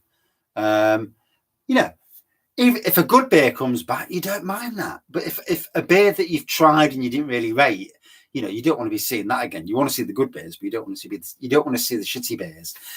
And tap takeovers are amazing because it brings people to your pub, and they come in and think, "This is a nice pub. I like these tap takeovers." Entertainment also does well. I mean, I'm not big on noise, but I do appreciate good music. You know, I don't appreciate loud music that's in my face when but I like to talk. I don't want to sit there. People are talking, and I can't understand the bloody word they're saying because I can't hear it. And it's like going to a nightclub. Someone's talking to you, and all you can see is their lips moving. It's like, yeah, can't hear you. Yeah. And I'll lose interest within seconds. And I'd never be good going out dating again because I'd just get bored. Good evening, Mark. Overseeded the bare patch of lawn. Yeah. Keep it wet, mate. Next few days, keep bashing a bit of water over it. Within a week or so, should get some nice grass come through. Don't mow it too soon. So, 1 hour 31 in. Do apologise if anyone's come for a quick one, a quick beer versus beer. They never ever end like that. Yeah, music, food, decent music, decent beer. This is why beer festivals do so well, because there's a range of beer for everyone. There's food that people are going to eat. Keep the prices reasonable so that people can afford to buy. You keep the prices reasonable. The rich people will pay for the top stuff. Everybody else will be thinking, where's the cheaper stuff? I just need some chips. I just need some chips and gravy, so I can eat the chips and gravy and get more drinking done. I don't want to see that burn buildings. No, I want to see a mix of local and semi-local, and even one-offs from, say, Scotland, Wales, beers that I've never seen in my life, and just to see them and try them. Cheers, matey. Yeah, just beers. That's all they are. Yeah, all to be reviewed. Beers, lagers, ciders, spirits up there, or cola. Yeah. So, St. Peter's versus Harrison's. I had an inclination that it would be this when I set it up today. I thought to myself, which one's going to be the ones at the end? And I already have a feeling that which one's going to win, but it's going to be interesting. But I need to drink some of this to get it lower down. No one's won yet. So Titanic's been knocked out. Apologies to Titanic. It's an amazing beer. I need to do the Grand Reserve.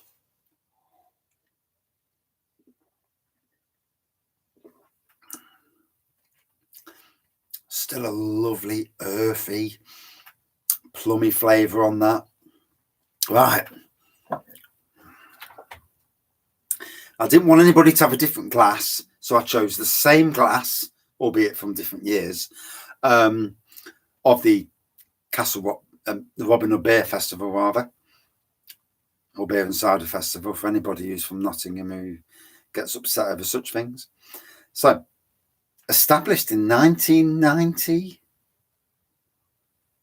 Is that 1975? Wow. Shit. That's way before I went.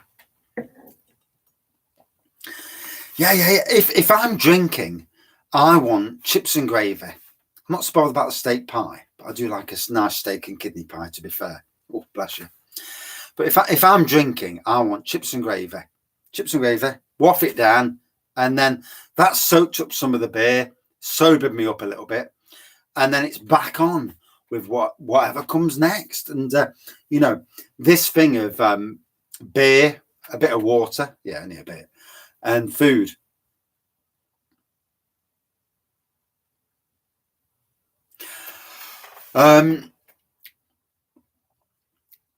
But So Robin Hood Beer Festival this year, for those who live local to Nottingham or are coming to Nottingham, Navigation Brewery. I may be working on the Wednesday there, so that'll be strange, different, totally out of my comfort zone.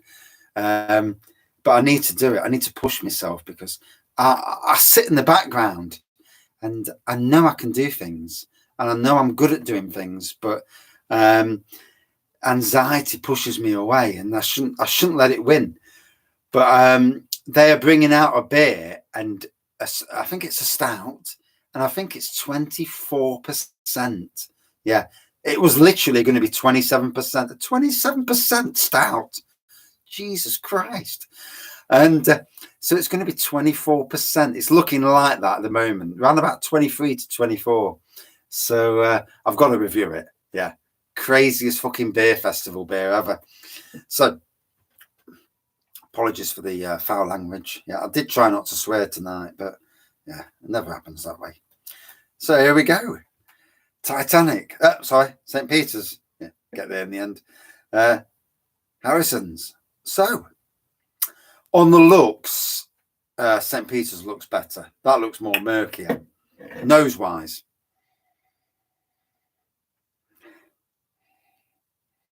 Ooh.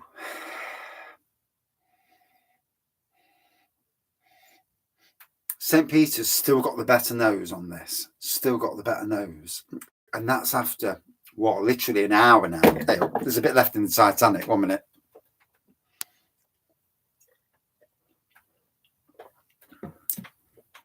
I didn't say 21. Between 23 and 24, I think. That's some beer, isn't it? Jesus.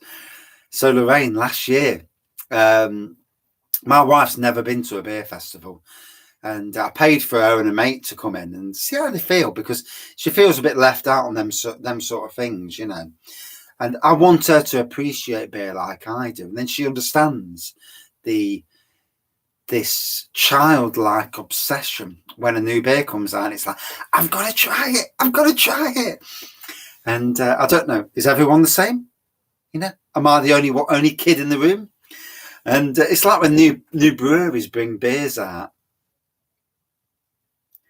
Lincoln Green have never got back in touch, mate. No, sadly. Yeah, I was hoping that one of the local breweries would, but no one's ever came forward. So yeah, I mean, to be fair, if they did, I would absolutely promote the hell out of it, only because it's got my name on it. As you would, you know, you're proud of something that's got your name on it, and if it tastes amazing, even better. And I'd love to do a big Imperial Stout. Castle Rock did say at one stage they'd get me down, but they never did. And whether, I don't know if opinions change or whatever, you know, or they're just too busy, because we don't know, do we? You know, the beer sector has come back really, really strong. Castle Rock was struggling, and they've come back immensely strong. And is it the fact that, oh yeah, we don't really need to associate? You know, you never know. You know, we all know in life that in a lot of ways, when people need you, they will associate with you. When they don't need you, they will drop you like a brick, you know. And that's the same with friends, I suppose. Good friends never, but with certain people, they will be there with you. Oh yeah. And then as soon as they think, oh, fucking, I don't need him, get rid. And it just makes you wonder sometimes. I may be barking up the wrong tree, obviously. It's a shame, because I'd love to do it. I'd love to see a butterscotch Imperial Stout or a Plum Imperial. There's so many beers. But yeah, there's been talk amongst certain breweries, but nothing's ever happened. Shame, but can't win them all. So, St. Peter's, Harrison's Brewery. Well played. 5%, 6.5%. It won't really matter too much on the ABV. It's not a big. Good evening, Mr. So fucking drunk. How are you, matey? Are you back on the beer reviews now? And apologies for not that Guinness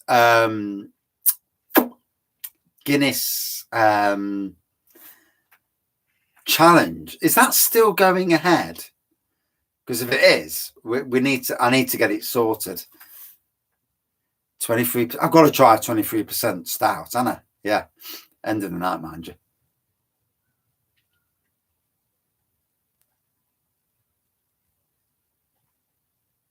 Good evening, Shane W. So yeah, St. Peter's modern traditional versus craft beer version. So this is interesting. On the nose.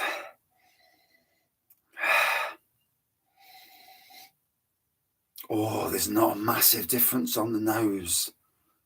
I have allegiances to both breweries. Local, one of my favourite nationals. So, you know, it's not this thing where you have a silent, you know, you've always got that thing where I don't care what that one tastes like. That one's going to win. No. Double Maxim Brown Ale. Loads of out-of-date lager. Fair play. I might drink... well, Titanic's already lost. Yeah, they're unfortunately, they've come third. Someone's got to come third in a battle of the battles. Now, Grand Reserve Titanic, that would be one interesting beer battle. Whoever wins out of this, Titanic's sunk. Yeah, the iceberg gets it. Whoever wins out of these two, I will do a Plum Porter battle between that and the Grand Reserve Titanic, just out of curiosity. Send me a box of beers of both and I'll end the tiebreaker. Fair play, Thomas. If only, mate. If only. If I win the lottery, job's a good one. But in any case, here we go.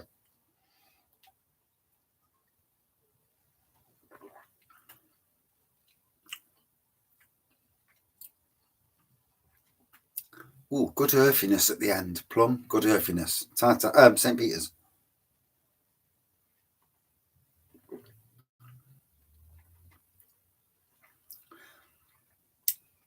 Oh, this is ultra bloody difficult. Ultra difficult. And I've only got that much left, so I can't piss about now. And I'm not ending it as a thing.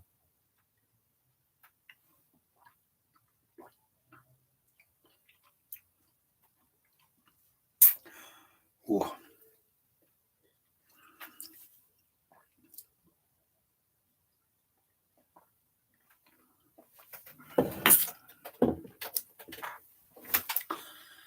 Ooh. So super tough. Bloody hell. That is a mega tough beer versus beer. I mean, let's be fair. There's not much in between all of them. So in third place is Plum Porter. Wiper and True Plum Porter is great. Yes, Ali. I forgot about that one. I had that the other week. And that was amazing. Yeah. I think I got it from Low Cost Beer, to be fair.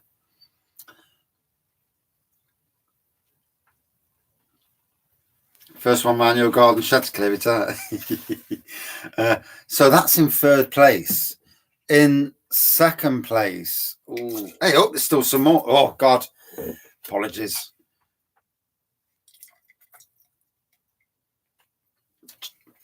Do you ever get this when you drink a beer and you come to clear your bottles or cans away and there's a bit left in? And it's like, what the hell? I paid for that.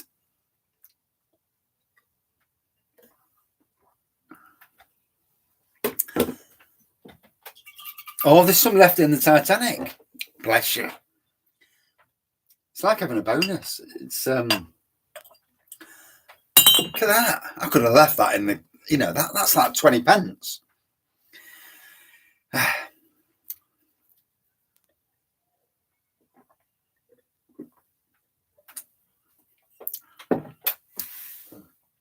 Jesus Christ, that's made it super difficult.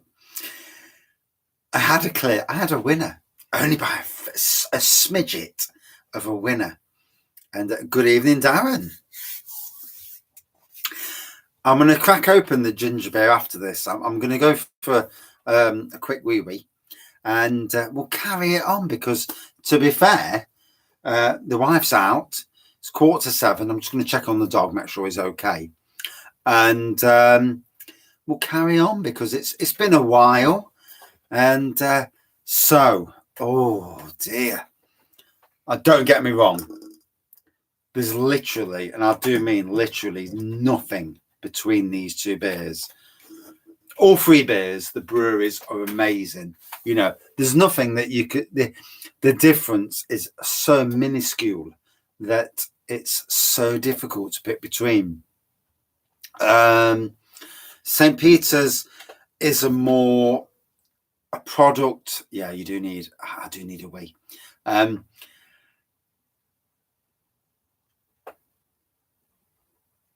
Take price into account. So St. Peter's is £1.80, something along that. This is a craft beer, so we're looking about £3.30 on price. Price only. St. Peter's is a clear winner. Yeah. On the nose, it's basically they kill each other's off. They're both good in both different ways. On the looks, St. Peter's wins again, because it's more clear, slightly more murky from the Harrison side. On the taste side of things, this is plummier, it's more earthier, but this is also earthy and plummy.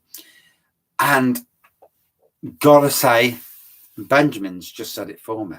Yeah, don't be, I need to get you a bloody beer up to your neck of the woods. So the winner tonight is St. Peter's. It just wins because not only we've got to look at, in this day and age we're in, what I would say, if price wasn't a factor, that it would be an absolute dead heat. There's no difference between them. They are both super excellent beers. New round. I am staying on. I do need to talk. They are super excellent beers. Taste, nose, colour, whatever. But the price matters. We are in the world we are in. We've got to be. God, could you imagine this? Set up a bank holiday. Hey. I'm so pleased, I am. I paid for the wife to go to the bingo. I can come down the shed, do a beer review, do a live. I've now worked out that I can do a live down the shed. The Chromebook's working. The lights, that light's working. That light's decided to go to sleep. Bastard. But yeah. But St. Peter's Plum Porter. Oh. There's a reason why I love this brewery. All three breweries are top class breweries, but I've got a special place in my heart for this brewery. And thanks for that, Benjamin. Sometimes, when I see people commenting, it's like crap video, crap this, and I'm like, oh shit, and it puts you off. It's like, oh fucking, I don't know why I bother. And it's obviously it's not their fault. They're only saying what their honest opinion, and I get honest opinion. No, so what I'm doing, Darren, is I've got my Chromebook in front of me. That's my Chromebook, and I've set my phone up as a Wi-Fi network. What's your best beer? Best beer of all time? I would say Lumiere from Bang the Elephant last year. Oh, that was amazing. There was vanilla, there was cherry, there was chocolate, there was a boozy factor. It was just an unbelievable Imperial Stout. it's coming out again. They're bringing out Lumiere Noir. So there's a slightly smoky element to this year. It's barrel aged again. I was lucky to go down the brewery the other week, although I went down the brewery because I wanted to sneak a, as you do. I go down to chat to the lads, get me beers that I ordered. But I was hoping, that I'd get a sneaky little preview of their beers. And, oh, God, tasting absolutely amazing. Thank you, Phil. Yeah, it was absolutely amazing. They're a brewery based in Derbyshire at the moment, but they won't be in Derbyshire soon. They're looking for Goose Island 2020 or 2019. Nice beers, mate. Yeah, they're looking for newer premises to get a tap room going and to go full time. And I think that they are good enough to become. Cheers, mate. I think they are good enough to become a national craft brewery and even an international craft brewery. They have my full support. And I've even bought tickets to a charity beer night, and what pushed me over the edge because they're involved, and I consider them friends, and so looking forward to that. Right, I'm going to quickly go for a toilet break, not be long, and put the dog inside because the dog's been out nearly 2 hours now, bless his little cotton sockies, and then come back. Lumiere is coming out this year at Bang the Elephant, but bloody hell, oh gosh, it's cold. It's one of those beers, if you don't get it when you see it, you won't get it. It's going to fly out. Barrel aged. I don't know how many barrels they've got. They've got a few barrels going though. I need to buy some of their barrels after they've finished with them, if only for my wedding vows. But yeah, I'm back in about 2 minutes. This will stay on though, so no worries. Ooh.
So,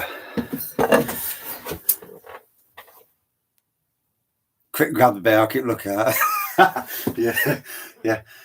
Yeah. Luckily, I'm down the beer shed on my own tonight. Kids are up the house. They're doing their thing. I've just took dog inside. He's happy enough. He's done his thing. So, yeah. So, now, kid you not, Cocoa Wonderland. It's a couple of months out of date. I'll just check the back so that I can see myself. 04. So 20th 0422. If you don't believe me, there we go. I don't know if you can see that on camera. Probably can't. So literally about 5 months out of date. It's a 6.5% beer. Get an Imperial. I've got Imperials. 6.5%, 20 pence. Fucking 20 pence. I mean, 20 pence for a beer that's like £2, £2.30 in shops. And it's like, Jesus Christ, that is an amazing price. So let's get it cracked open. I love Cocoa Wonderland. Yeah, Thornbridge or a brewery. And if Ali's still in the chat, yeah, I had it last night, mate. Tasted bang on. So holborns.uk. Remember that certainly traditional beers in bottles they don't lose their, I'm getting slightly chilly. Yeah, beers in bottles don't go off as quickly as craft beers do. So there we go. So it's not as bright in your front room there. Yeah, you ain't got somebody with a bright white t-shirt on. And a big massive thanks to Reckless Dweeb. There we go. Yeah, exactly. What Benjamin says. Hops fade fast. That's why they tell with a lot of these big, heavy hop beers to drink them as fast as possible because the hops will fade. With traditional beers, trad beers do not suffer that. I've got the Caligas Eater in here, to be fair. There it is, holborns.uk. Coconut version. I didn't know there was a coconut version. Oh. Wow. I didn't even know there was a coconut version. The funny thing is that a local brewer, no, I can't remember. I love new beers. I'm like a kid in a sweet shop. Yeah, flies. Yeah, I do love a new beer. So from Blue Monkey, if you've ever heard of Blue Monkey, bag of Twiglets with a beer. Yeah, definitely. But yeah, Blue Monkey, their head brewer, Pip, he went to Thornbridge to work for them. And he's been a bit quiet, actually. So I might need to give him a nudge and say, hey, get me in. Yeah. Let me talk to your mates at Thornbridge. Yeah. Brewery tour. Yeah. I'm not that sort of person, to be fair. I'm not as cheeky, you know. Well, I ought to be cheeky, but I'm not. So, yeah, 6.5%. Still at Morrison's, rather. And I think it's now in a can at Morrison's rather than the bottle. So, looking excellent. And fuck off. Some fly thing. And there you go. You can just see the eyes there. The artwork. 4 of Wonderland. Oh, lovely. Is that from Holborns, John? Thornbridge Cocoa. Is that directly from Thornbridge themselves? I may have had that. May have had it. So, Ali, when you were at Thornbridge the other day, is there a shop with their whole range in? You know, you can buy everything. Morrison's, okay. I had it on draft a few times, okay. Oh, I do need to go over to Thornbridge, yeah. And me and the wife, what we really need to do is stop in Bakewell and do a bit of a Thornbridge, go to the tap room, stop overnight, because obviously we're not coming home, you know, get a taxi or something, and then go over to Buxton Brewery and do theirs as well. You know, unfortunately, the wife will have to drive because get a tart. Yeah, I do like a bit of cherry. I like popping those cherries, but yeah, almond. So looking lovely as Cocoa Wonderland always does, and always, you know, I've had a lot of Thornbridge this weekend. I had their rum barrel aged Necessary Evil, And gotta be honest, I thought the original Necessary Evil was better than the rum barrel aged.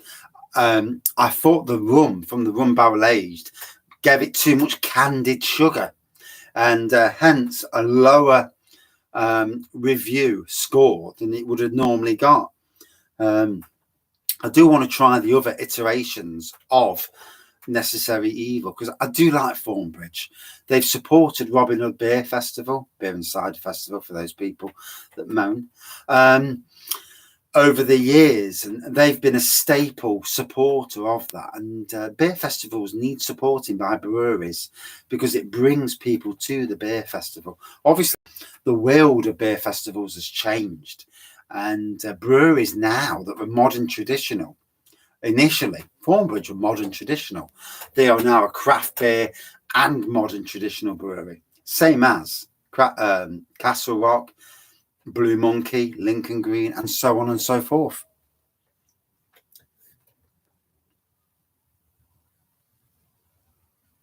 Ooh.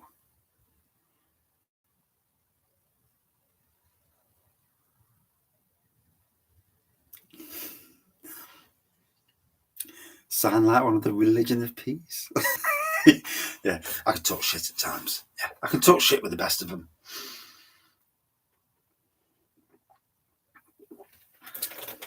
Lots of collabs. So, a good shop to spend 100 quid in, Ali, straight to you. You could go crazy in that shop. All the Necessary Evils. Ooh. I've got to do the tap room. I've got to do the shop. But to do that, I've got to make sure that I've got 100 quid for the shop minimum. A day over in Bakewell, make sure there's food, and then an overnight stop. So yeah, that's got on the edge and easy. Yeah. I know. And then I'm drinking bloody Thornbridge beer for about a month. All you get is Thornbridge beer reviews. I mean, I did that last Christmas. I do want to, on the channel, do another calendar this Christmas. I may go to 2 calendars simply because it gives me the low cost beer is definitely one of them. If low cost beer come out of a calendar, I'm doing it. We may not all get the same, but it'll be interesting anyway because it'll be just random shit that I've never had before, or hopefully never had. Maybe even American beers. You know, sometimes it's not the drinking the same beer as the person reviewing, but just the journey. How do you spell beer in your accent? B-E-E-R. Why is my accent that bad? And good evening, Christian. Where are you from? Out of curiosity. Yeah, I'm from Nottingham, so middle of the UK. So it depends, you know, how my accent sounds. It's funny, really, because with accents, it's sometimes you can have a full-on local accent, and then sometimes you can be, David Beckham queuing for 13 hours. Yeah, good on him. Don't use your celebrity status to get to the front of the queue. Who the bloody hell are you? You're nothing. The Queen, in that particular moment in time, the Queen is all that's important. Nobody else, bar the royal family, are important. None of these so-called celebrities. People think that because they're famous from TV, YouTube, Facebook, Instagram, you're not famous. The true famous people are the real people, like the kings and queens.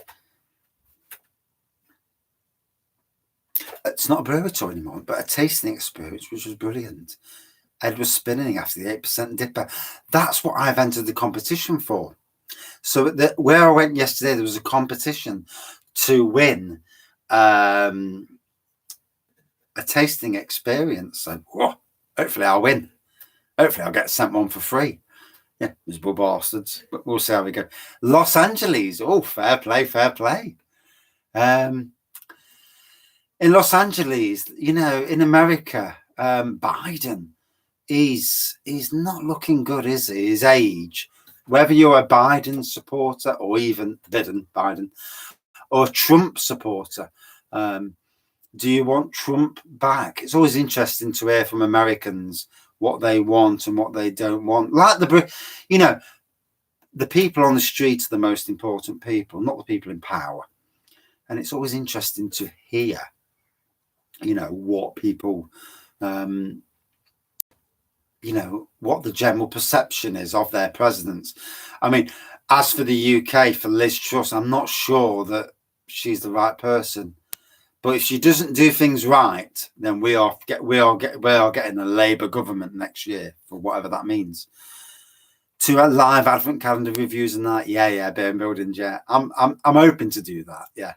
Money. For, I'm not doing a local beer advent calendar this year. Already made my mind up. I'll do local beer reviews, but not a beer advent calendar. Yeah, I had too many of the same over 2 years, and it was like, yeah, but I've already done this last year, and I didn't really rate it then. So no.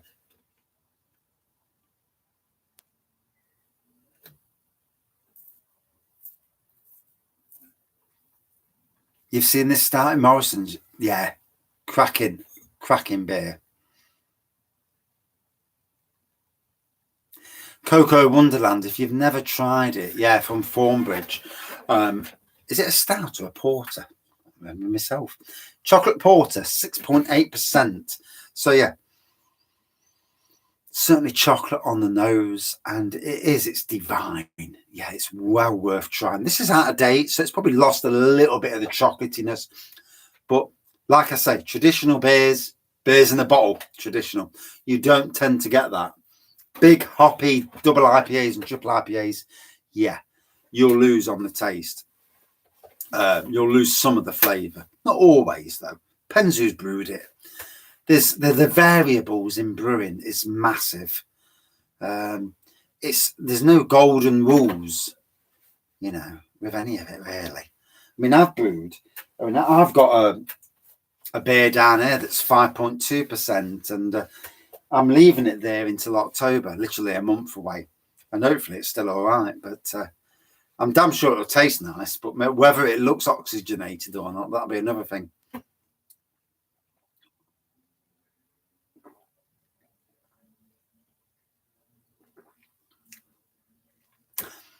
Did Holly and Phil then? Were they in the queue as well? Did they queue as normal?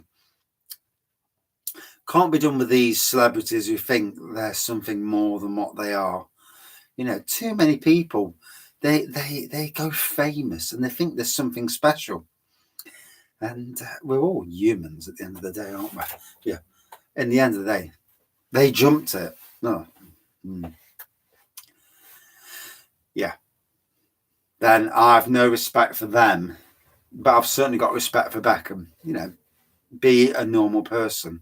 Don't try and be something, your time's more important than anybody else's. No, it isn't. Everyone's a normal person. In the grand scheme of things, they're all going to die at the same stage, sadly. And even the Queen, 2 days before, she was this shaking Liz Truss's hand. Maybe that was a final bow, to the world. And she did look weak, though, to be fair. And that love of the person, Prince Philip, you're not telling me that it didn't even affect her, as powerful and as she is and all that. As a press for this morning segment. Yeah. There'd have been more respect for them if they'd have gone through the night queuing and then done it. And I'm sure that other people have picked up on this. As you know, people in this day and age, people aren't shy to call out celebrities who jump queues because of their status or their so-called status. And I'm sure they've had some ribbing over that. Yeah. Maybe they might have to go and join the queue again and redeem themselves. But fair play to Beckham. Although he's no angel anyway because of what he did in Dubai. Was it last month where he's supporting the World Cup, and maybe that's his way of redeeming himself. There's a petition to remove them from this morning. Yeah. It's amazing, isn't it?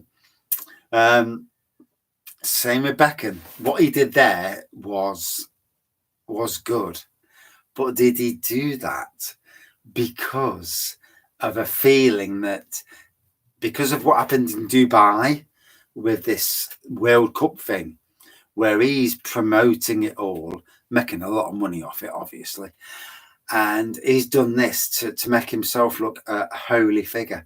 You never know. And only themselves would know this. It's interesting. It is interesting to see where people are on this sort of thing. Funny. So, Cocoa Wonderland, cracking beer from Thornbridge.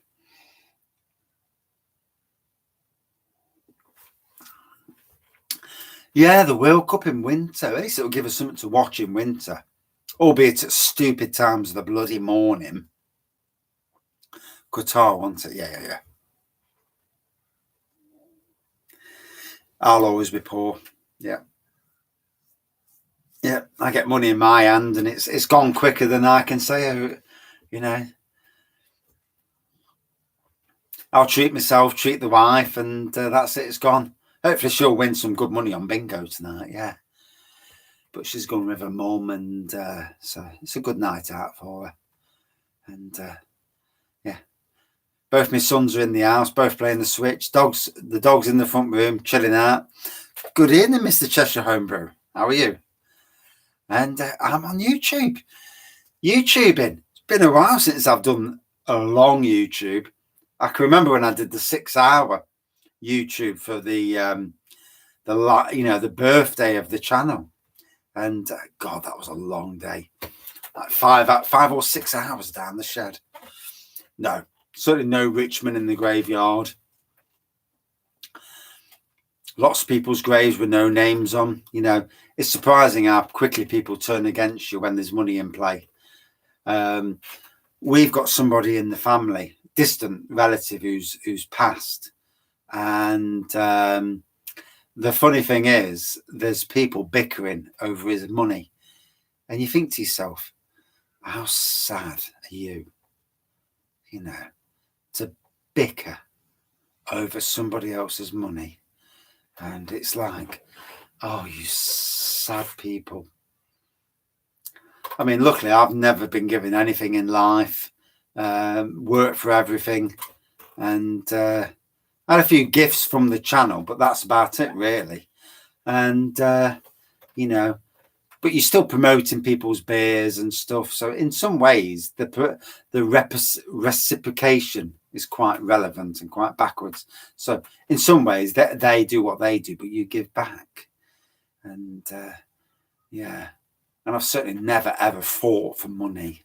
But then again, we're in a poor family, so we're never going to fight for money in the grand scheme of things. But yeah, it's amazing when you see what people are like. Yeah. You see the real, what people are really like. My wife, she does cakes, and for family, she's been doing them for free. But obviously, the cost of materials is going up. Electricity is ridiculous. So she's now having to charge. So before, good evening, Matt. Have you had a great time at Derby Beercon? Fucking wish I'd have gone. Oh, I'm so gutted I didn't go. But yeah, and all of a sudden they're ordering triple layer cakes, double layer cakes, mega cakes, because they're not paying for the electric, they're not paying for my wife's time, and they're not paying for the ingredients. Now my wife, I said to the wife, I says, maybe you won't charge them for your time. Charge them for ingredients, charge them for electric. They can't get away with this forever because they're taking the mick out of you. And I'll watch as the size of the cakes gets lower. When they start paying for it, they'll get lower. Just had your tea, super spicy chilling. Oh, bless you. One side of your face looks like a tomato. Hey, fair play. So it was quiet down at Derby Beer Con then. Not overly busy. If there's something about Nottingham's Craft Beer Festival and Robin Hood Beer Festival, it's absolutely rammed. I did speak to Neon Raptor over at their 6th birthday party the other week, and he did say that people in Derby don't like paying for beer festivals. For some reason, they got it for free. To get into the beer festivals was always for free. Then they paid for their beer, and they don't like paying beforehand to get in, which pays for the, it pays for the rental, pays for a lot more than what you realise, obviously. And obviously, if the beer's not drank, then you're losing money on that side of things as well. But I do want to get down. I do need to get down next year. I need to set up some like groups with certain beer festivals and make sure that, I would only go to the day session, to be honest. But get down there, meet up with people, because it's always better when you're meeting up with a group. It feels like such a loner. Plus, lots of people to do beer reviews with as well, and guest beer reviews, of course.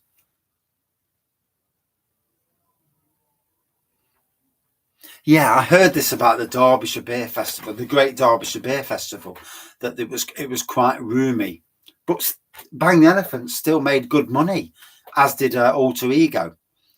So I do need to get over and go and support certainly Derby Beer Festival next year, and get over to BeerCon. Stop waiting. I waited and waited and waited. And then all of a sudden the tickets had ran out, and I'm not cheeky enough to go to Neon Raptor, because they're the people who organise it, and say to them, can I get me a ticket? I'm not cheeky enough for that, that sort of thing. But I nearly got it. I do need to go next year and, go over and see it. I am going to the Castle Rock, over at the Embankment in West Bridgford. Mental health shit, mate. It really is. I even now, I have shitty mental health. I have a burning in my legs even now, and tablets help. They do help, but only after so many weeks. But they shrink your brain. They stop you thinking about certain things. You become a shell. And so tablets aren't for everyone. Tablets are good for some people. They're not good for everyone. Some people will do cannabis. And whilst I don't do drugs, I fully understand anybody who does whatever they do to get over stuff. And drinking, beer drinking is good as long as you don't overindulge. And the sad thing is with beer drinking is bloody fly. Beer drinking, can lead to another one, to another one, to another one. Oktoberfest Polana. Don't think I've had that one, Lorraine. I have got a Polana on the back wall somewhere. Yeah. I may have had the Polana at some stage. So I've got, there's the camera. Do forget. I've got the Munchner Hell, so the Hells version, Munich Hells. But I have had Polana from Low Cost Beer before, and I'm sure that was the Oktoberfest version. The German lagers are absolutely stunning, aren't they? So do need to apologise. I do need to go back to the toilet for toilet break.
So one does apologise. I have to bring the dog back outside, and he needs a wee.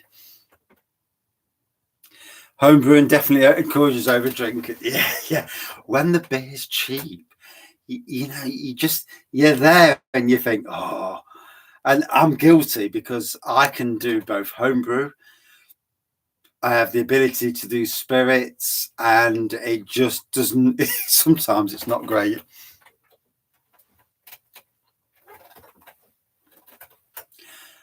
I think you're right, Benjamin. I think forcing homebrew back is a good thing. In your own way, saying, no, I'm not going to be overrun by this thing. I'm going to be... And remember, the battle with anxiety, stress, depression is all in your head. And being strong enough yourself to push back those things is a good thing. If you're strong enough to do it and to think positive, it's all about thinking positive. These courses, they'll if you've ever had mental health issues, they'll send you on these courses, and these courses are all about pushing back mental health, and it's all about well thinking. And obviously they say to you not to drink beer, lager, and all these other things, but you know, if you don't have some vices in life, then you know you've got to enjoy a bit of life. You know, if you don't do anything, for those who smoke, I've never smoked, but if you don't have sausages and bacon because they're bad for you, if everything that's bad for you don't have, then God knows what you're going to eat, because you know, everything's bad for you. But yeah, I hope someone's screaming. I don't know if you can hear that on the camera. I can hear it from here. Yeah, there's some idiots about. So, Cocoa Wonderland, 2 hours, 22 minutes in. And for everyone who's joined us now and in the future and in the past, obviously, thank you for joining us. Now that this works and has worked for this amount of time, I know that the future's good for the live side of the beer for this channel. It's been a bit lacking. I know it's been lacking, and I've kind of pushed myself away from it because it's been so crap. But the positive feedback, it's always, you know, it's always what you want to hear. Good feedback and bad feedback, because bad feedback makes you think, hold on a minute, oh shit, didn't know that. Good feedback thinks, oh right, that's good. And you know, good picture, I think it'd been even better if that light there was working. So I've got lights all around me, and lighting's good. If you're doing, if you ever think about doing beer reviews in your own house, a super well lit room with a nice background. I mean, can you get any better background than beer? But especially an ever-changing background, because every one of these beers will change at some stage as I start drinking them and then chucking something else in that spot, and keep going on.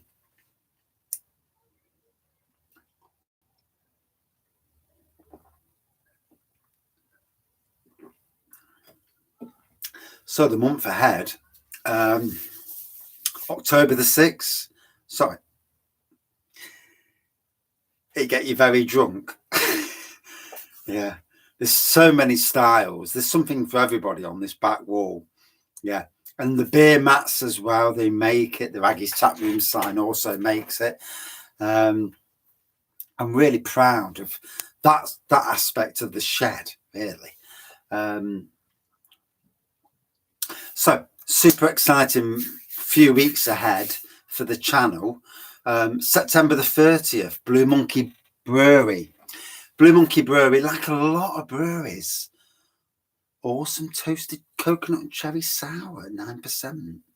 Ooh, that does sound nice. Blue Monkey Brewery on the September the 30th, they're doing an open afternoon where you can go and try their craft beer, their new craft beer range and keg beer range. So I'm going down, going to film a load of things for the channel. Hopefully I've got my new camera. Hopefully I'll be able to chat to the brewers. And I need to be more forceful and actually say to them, Get your backside here. You're coming on YouTube. Yeah. So the internet's better tonight. The lighting's better. Not perfect because that light's not working for some reason. But hopefully I'll get that sorted. I'll go out and buy another light. You know, the lighter the better. You've basically got to have it where you're like in a TV studio where the light's absolutely perfect. Yeah, never going to get that, but I'll try my best. So September the 30th, Blue Monkey. October the 6th, the Castle Rock Emperor's Brewery Bang the Elephant evening, auction evening.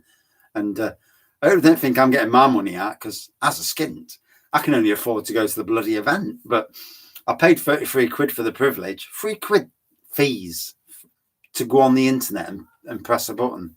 Cheeky bastards. But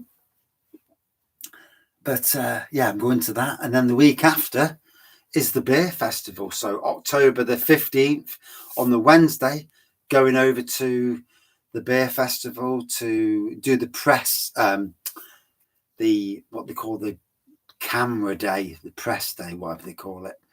I'm hopefully going to get a ticket for that. I need to poke a few people's arms and get a free ticket and a free glass as well, or a couple of free glasses. And then I'm going to work on a bar on the Wednesday. So on the Wednesday of Robin Hood Beer Festival, I'm going to work on Navigation Brewery's bar. As long as it goes ahead, still need to verify that. Friday, we're meeting up at 11 in the morning. Me, Liam Rusko, a few other people, Jagman. And we're meeting up. We're spending all day at the beer festival. The wife's coming down about 5 o'clock. There's going to be an almighty crowd of us. It's going to be a laugh. There's going to be some mega content for the channel because I'll just do fucking lives. Just do that. And just do lives on the channel. So yeah.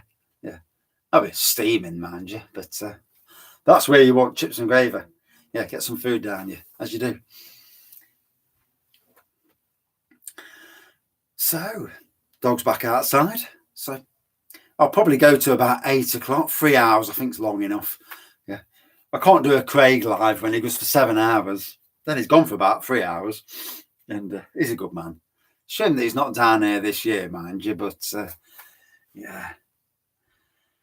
But you know, everyone's got their own lives. They've come, you know, a lot of people have come to Nottingham and you know, it's lovely, really, because people have come to Nottingham in some ways to see me, and it's like, wow, just some weirdo from Nottingham doing beer reviews. What's that about?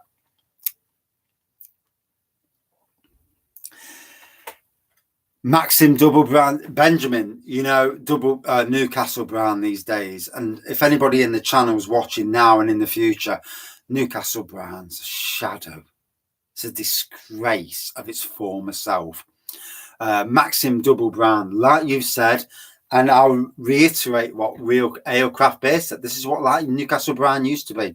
Yeah, it was a lot better beer years ago. Maxim double brand has not been bought by the mega companies. So what you've got to realize is Beavertown have now been bought out by Heineken. Heineken, like Brewdog, are going to streamline their business and bring out beers with maximum profitability. So Beer and Buildings has said, if you want a good between ale, try Tyneside Brown Ale, much better than Double Maxim. In your opinion? Yeah, I'm not surprised, mate.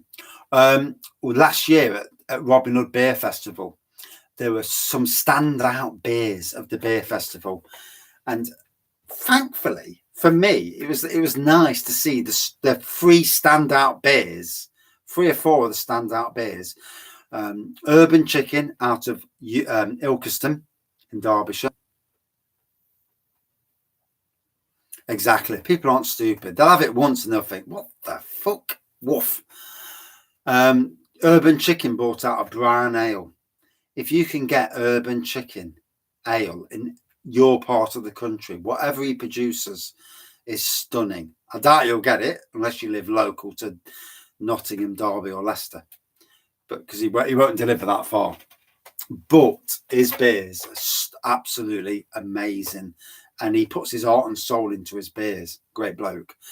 The second beer of the beer festival that was super stunning was a salted caramel mild by Navigation Brewery, also local, Nottingham.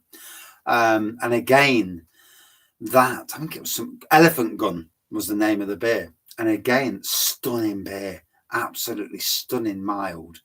Another of the stunning beers from the beer festival, and again from Navigation Brewery. This was Seawise Giant, a 17%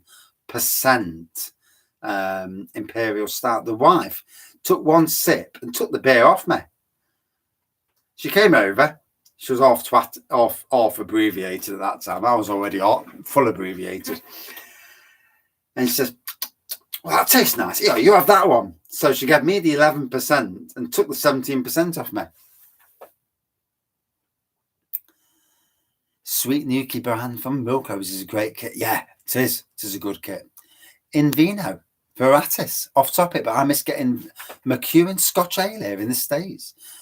Was available in the 1980s, but can't find it anywhere now. There we go.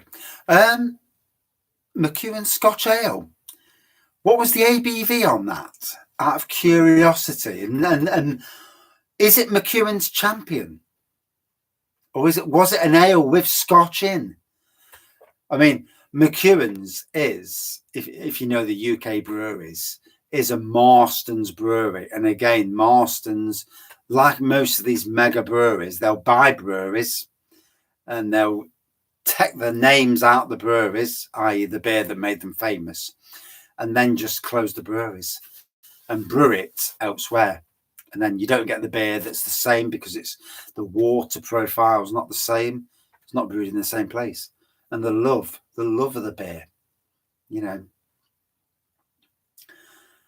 I mean, mega breweries, yeah, there's somebody brewing the beer, but their brewing process isn't the same as the original brewing process. They chop their hands off. No, I didn't. No, she took that beer. But the head brewer who was working on the bar at the time, he actually gave me another glass of it, so for free. Hey. And he's the one who's invited me down this year to go and work the beer festival, which is really, really strange. And take my camera, as you do, because if I'm working the beer festival, they need to know. Apparently, they've got 20 beers on.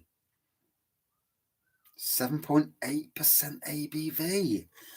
It might well be Champion Ale, you know, because that's still 7.3. That's interesting. That is interesting.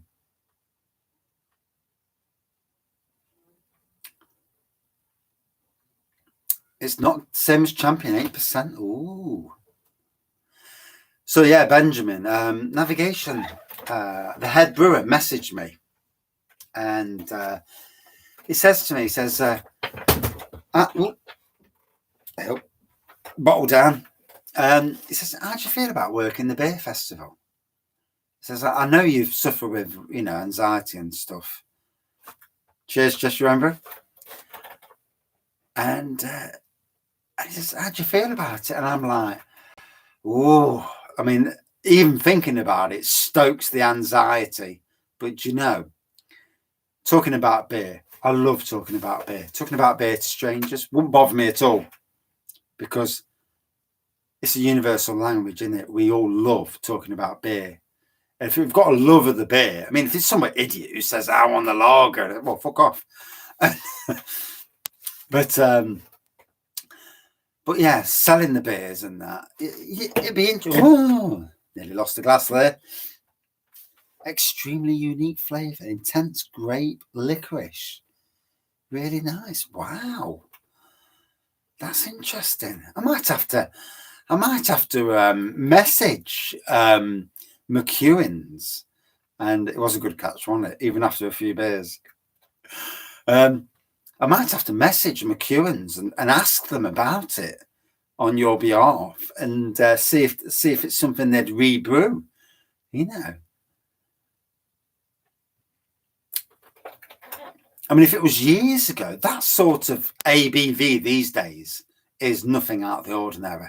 I mean, these days, anything up to 17% is nothing out of the ordinary. Years ago, 5%, 6%, yeah, it'd have been like, Jesus, super strong ale, 6%. And it's like, okay. Nowadays, it's like, what? Super strong, 6%? Are you kidding? Fucking hell. Yeah. Yeah, 15%. That's super strong. And yeah, most people would laugh at that these days. But yeah, that is interesting. Maybe that's before Marston's bought them. Obviously, I don't know their history.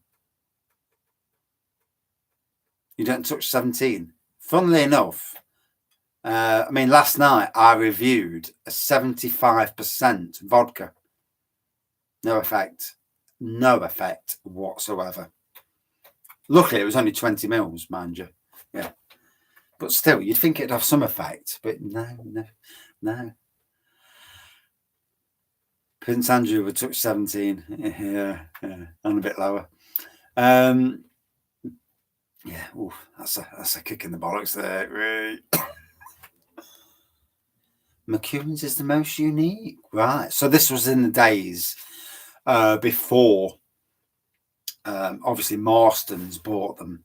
You know, a mega brewery. When they was, I would assume that this was when they were like a local brewery to their region, you know, Scotland. Yeah. And it's sad, really. It's sad when breweries get took over by mega breweries because they lose their identity, their ability to brew basically what they like. And it becomes all about the money. It's lower than the pints of lager. Is that it? Shit. Wait till I do the 75% beer. Yeah, it certainly had no effect. Yeah, cool. It was nice. It was strong. For that moment, I drank it, and then it was like, "Yep, right, get the impy starter. Jobs are good, and you know, it's got to go. I need an impy." So, still on the Cocoa Wonderland, still tasting very nice.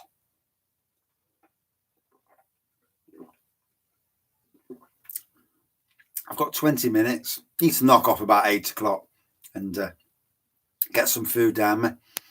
Make sure the dog's okay because he's outside in the dark. Still, it's dark at the top of the steps. And but yeah, it's been a great night. Thank you for everyone joining in the channel tonight. You'd be surprised that as much as, you know, for whatever reason, if you thank me, I'm thanking you double. This helps me. We all have something that helps us in life. The lives help me a lot. I know I do need to. Because talking, thinking, forgetting the negatives drag you down. You know, you can have a bad day at work and those negative aspects will drag you down, whereas positivity builds you up.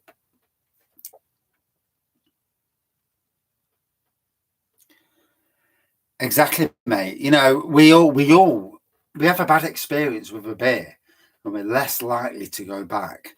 I would not touch Newcastle Brown again. No, not a chance in hell. And the last broadside I had, yeah, I spend most of my day thinking, and you know when something affects you, negativity, and I had 2 days of negativity last week, and I'm already not in a good place, and it really dragged me down. And Thursday, I'd have kicked the shit out of somebody. Probably a good thing I didn't see anybody. And then Friday, I was let down again, and it was like, right, that's it, you know. So I try to feed myself with positive thoughts, positivity. The people, I do work outside of work, you know, obviously to earn a bit of money to pay for the beers, and I work for good, positive people. I won't work for anybody who's negative because, you know, it's like, why am I going to give you my? I can do work twice as fast as any gardener out there, and actually care about what I'm doing. Not doing it literally for the money, doing it because I actually care, and I want to see your garden looking amazing. putting my stamp on their garden. And yeah, and I can't be done. I mean, for people who are negative, it's like, I'm not working for you. Yeah, go and find some other idiot. Cheers, Beer and Buildings. You know, it was great to catch up with a lot of people tonight. I will try and give more notice. I said to the wife about treating her, letting her, you know, because we're both saving money like no end at the moment for bills, for the wedding, vows, and other things, decorating and stuff. So we're both literally, I know, I need to stop giving a shit about other people. Fuck them. But and we're both doing so much, and she's had a lot of issues. Yeah. I know what you mean, mate. She's had a lot of issues recently with the dog, you know, and we've got our grandkids, and our grandkids, the little shitbags. They're lovely, but Jesus Christ, half an hour and I'm dying. The wife's had them for 8 hours, and I'm like, whoa, good evening, Max. And and after 8 hours, I'd be pulling my hair out. You've got a dog who's incontinent. You've got a baby who's a real handful. And she's proper struggling. And then doing cakes as well. Yeah, granddad. Fucking hell. Yeah, it's not go down that road.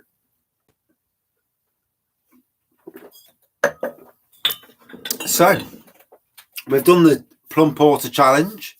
St. Peter's won. Yeah. Nearly forgot who won them. I've done a Thornbridge, and last beer of the night, because I need some food now. I'm starving. I'm going to crack open a St. Peter's Imperial Porter. So, not quite secondary fermented. No, it hasn't. Oh, you bastard. So, yeah, not quite secondary fermented. It's not solid. Should be solid.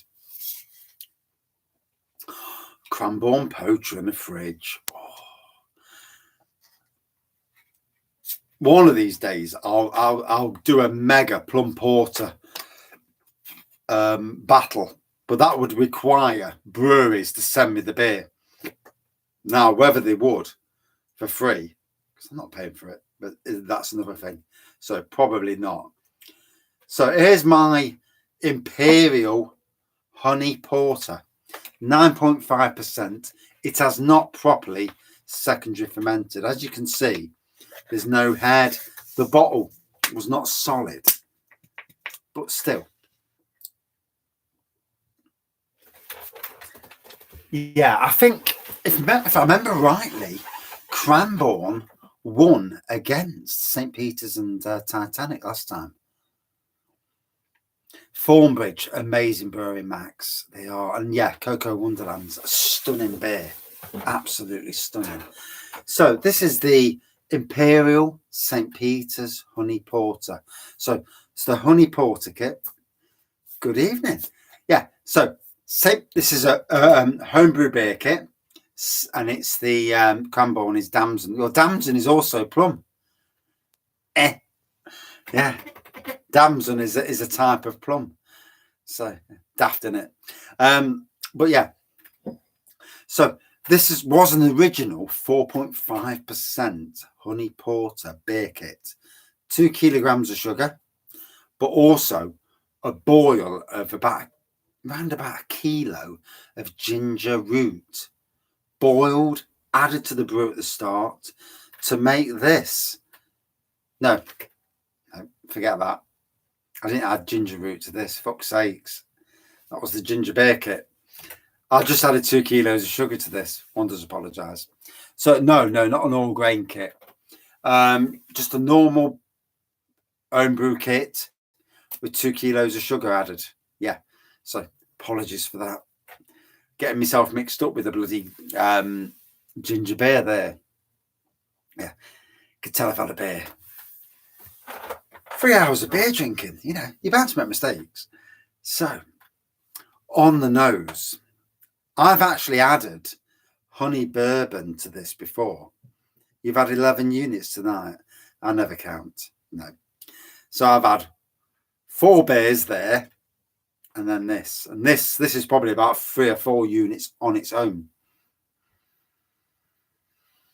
So, real honey on those. Really good honey. Can't keep yourself in check. Yeah, stuff like that. I wouldn't want to know. I mean, it's 9.5%, mate. Made a tropical stout a couple of months ago, 7.6% with Vic's Secret and Citra. Turned out quite lovely, especially off the ample. Oh, bless you. I do need to do some more grain brewing. Yeah, I'm looking at 2 kits to grain brew. A mild from Lenton Lane Brewery. It's only something like 3.8%. It won't be 3.8% by the time I finish with it. Fucking 3.8%. What's that about? Chuck some bloody sugar in, get it up. But the quality of the taste will still be the same. And then I want to do an Imperial Stout. But I want to do an Imperial Stout where I maybe buy some essences and layer the essences in. You know, once a week, whatever mils of essence. And, you know, it's like cherry and vanilla. So cherry first, a week later, vanilla. Something along them lines. Yeah, 3.8%. I don't think fucking 3.8%. Yeah. I'll probably piss 3.8%. Apologies for those ladies and gentlemen watching who don't like like that sort of language. Yes. 9 plus units equals bloated hangover tomorrow. 9 plus units is fucking standard fucking normal day for me. Wraggy urine sample is 6%. I wouldn't like to know, mate. Smash beers. One of the hops is yellow sub. I've never even heard of that one. Should be interesting. 9 units is breakfast. No. I don't do beers for breakfast. No. The only time I've done beers for breakfast is when I've worked overnights. So I'd go to work at 11 o'clock, leave work at 7 or 8 o'clock next morning, come home, and then I need to go to sleep. So I'd go to the spirit cupboard, get a whiskey or Bacardi, half pint glass, woof, and then sleep. Love a good pint of mild. I tell you what, mate, milds are coming back. It's not just the craft beer brewers, but the traditional brewers are bringing milds back as well. There's a lot of good beers bringing back. Good evening, John. Been watching Baz on live. Baz. Oh, All the Beer No Idea as well. Didn't know who was on. Didn't really look who was on, to be honest. Yeah, spirits ain't good, you know, to be fair. Harry Brew vacant gesture on keg at the moment. So Harry Brew, you mean Harrison's Brewery? He's a good lad, isn't he? I will meet him one of these days when I pop up over to Retford, to that side of the world, and go to his pub. And hopefully he's working, and go and see him. Yeah, it's good to see these. I don't think I'm going to stop at 3 hours at this rate. But you didn't like the Black Iris Imperial? Poured it down the sink? Oh, never pour beers away, mate. Fuck that. If I water beer, it's going down my belly. Yeah.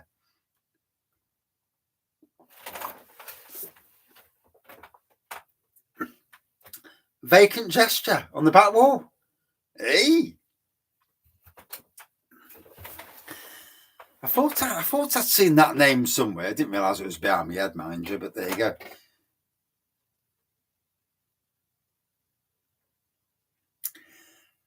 I like Harrison's Brewery.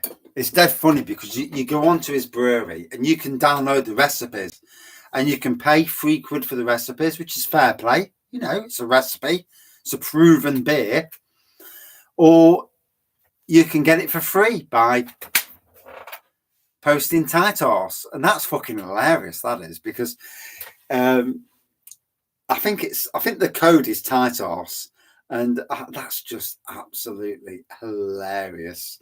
You know, you're taking the piss out of people. You try to limit your units, not you put enjoying it, you pour it. Oh, fuck that. Fuck pouring a good beer. You know, even if it's not your, it's not that. Yeah, me and Baz did a live together. One of my, I think it was my last live with another beer reviewer, and it was a good live. You know, he's a good lad, Barry is. I do need to do more lives with the other beer reviewers.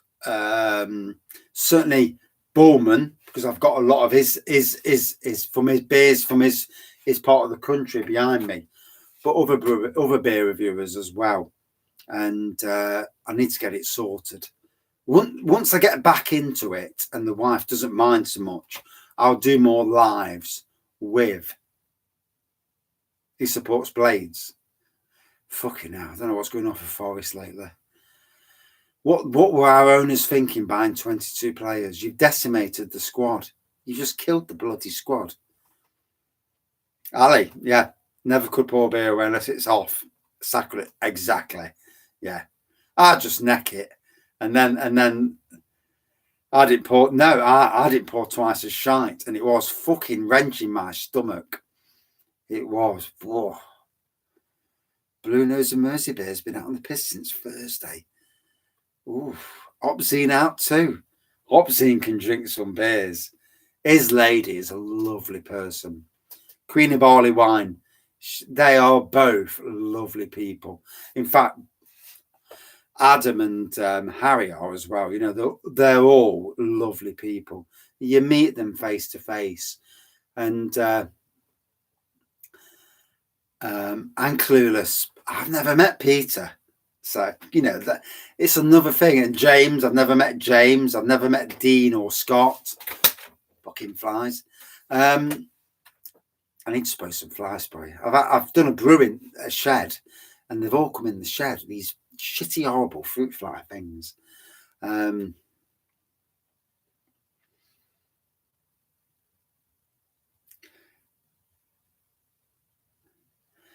I'm still having problems with Instagram. I still am. I'm not messages. Sometimes I can, sometimes I can't. So I see them at work and I click on it. Oh, someone sent me a message. I click on, I think, right, I'll reply to that. And then I go to reply and then it says unavailable. And I'm like, why is it fucking unavailable? And it's just killing me. It's killing me. And it all adds to my mental fucking health issues. It's like it's stressing me out, and you know, the smallest of things, and it just depresses you. And it shouldn't depress you, but it does, you know. So no, I've got what they call a Pico or Pifco. I ain't got a clue.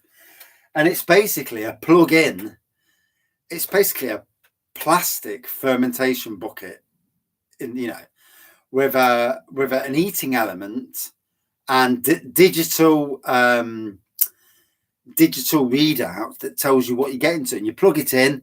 Obviously, you put your water in before, and I've got a brand new boiler that works off the mains, so it doesn't go through a tank. So the water that goes into it is clean water. If it went through the barrel, whatever you call it, if it went through that, I'd have to do it all from cold, which would take a fucking while. But I use the brand, you know, the new boiler to bring the hot water down, which saves a bit of time. And I use that to do the brewing. I've only done it once. You've got the normal from right, yeah.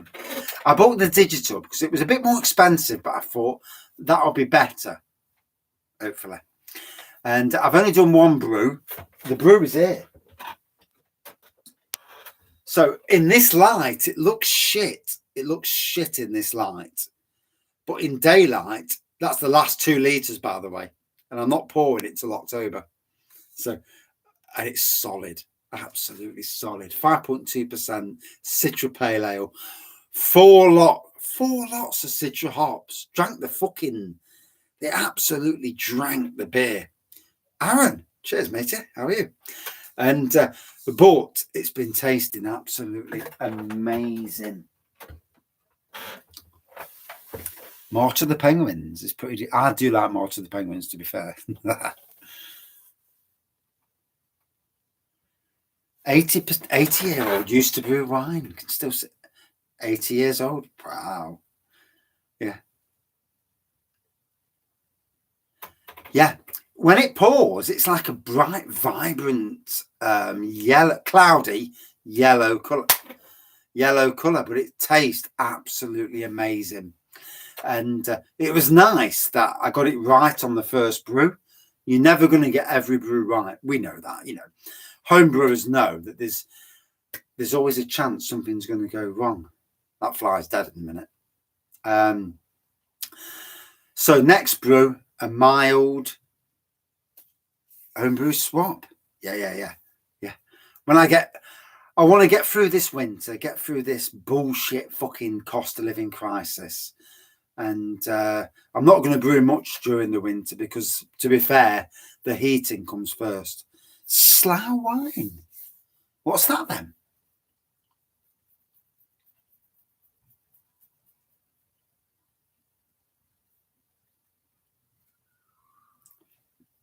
Slough wine. I've never heard of that one. But yeah, next year, we've got in Nottingham, we've got a company of wine from Slough. Is it that simple? Fuck's sakes. In Nottingham, we've got a homebrew supplier who do grain kits. So it's called Slow Wine. Right, yeah, fair play. Yeah. So they go to breweries and they get the grain kits from the breweries, and basically, so commercial breweries bringing out their beer in grain kit form, which is great because if you like the beer as it is, to get it in grain kit form is amazing. So there's the next 2 brews I'm going to do is one from Lenton Lane, which is the mild, although the ABV is going to get lifted up because I'm not having a shit ABV. I don't care how low they made it. And then an Imperial Stout with essence. I fancy doing a walnut stuff, shop bought stuff. A dark wheat, like a Dunkel. You've got to test yourself, haven't you? Brew it, see if it works. Oh, mate, the Arboretum video, disgusting what's happened. Quick wee. Oh. Yeah.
Oh, dear. Yeah, the Arboretum. Jesus Christ, what a shithole. The councils across the UK, yes, they've been short of money. I get that, but the people who work there, shit. I look after 12 acres on my own, and I do it easy. And I have contamination OCD. I won't drink a bottle of water from the shed. Yeah, cost-cutting privatisation. People in high jobs looking after their jobs, getting rid of staff on the shop floor. And the staff left on the shop floor are all arse slickers who don't give a shit, just care about their breaks. This I've seen on Nottingham City Council for years. And basically, you know, they did the dirty on me and I left the council. And where's the council gone? Downhill. Where am I? 2 sites, running 2 sites. Both my sites are looking amazing. Just goes to show you. Dandelion and elderflower came out perfect. Fair play, fair play. Headphones on, and I can hear your piss in those bushes. Fuck me if you can hear my piss from the top of the garden. Max, thank you, mate. Yeah, it's nice to get back live. You know, I need to get all the gang back live because remember back in the day when there was fucking hell, there was up to 40 of us. And we had the banter was amazing. Winter's coming up. I finally looks like I've got it sorted. I've got heat in the shed. I've got plenty of beer, mind you, and I will carry it on. And you know, in the winter months, there's less to do in the garden. There's fuck all to do in the garden. Not my garden, at least, because I'll have already done it. But yeah, winter lives, beer reviews on a daily basis. I'll make sure I bring it back and put the channel back where it was, which is, you know, at one stage, I personally think this was the best live beer channel across all the beer reviewers. Maybe not the most well watched, but certainly the best, in my opinion, at least, for what that fucking matters. And I'm surprised Liam in tonight. Yeah, he's in his fucking beer shed getting drunk.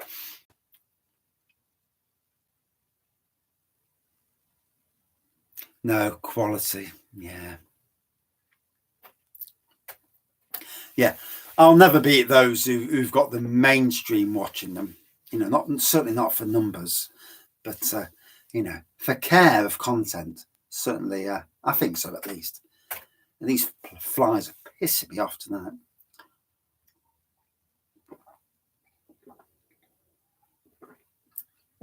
So 3 hours in, someone's locked me out the house, and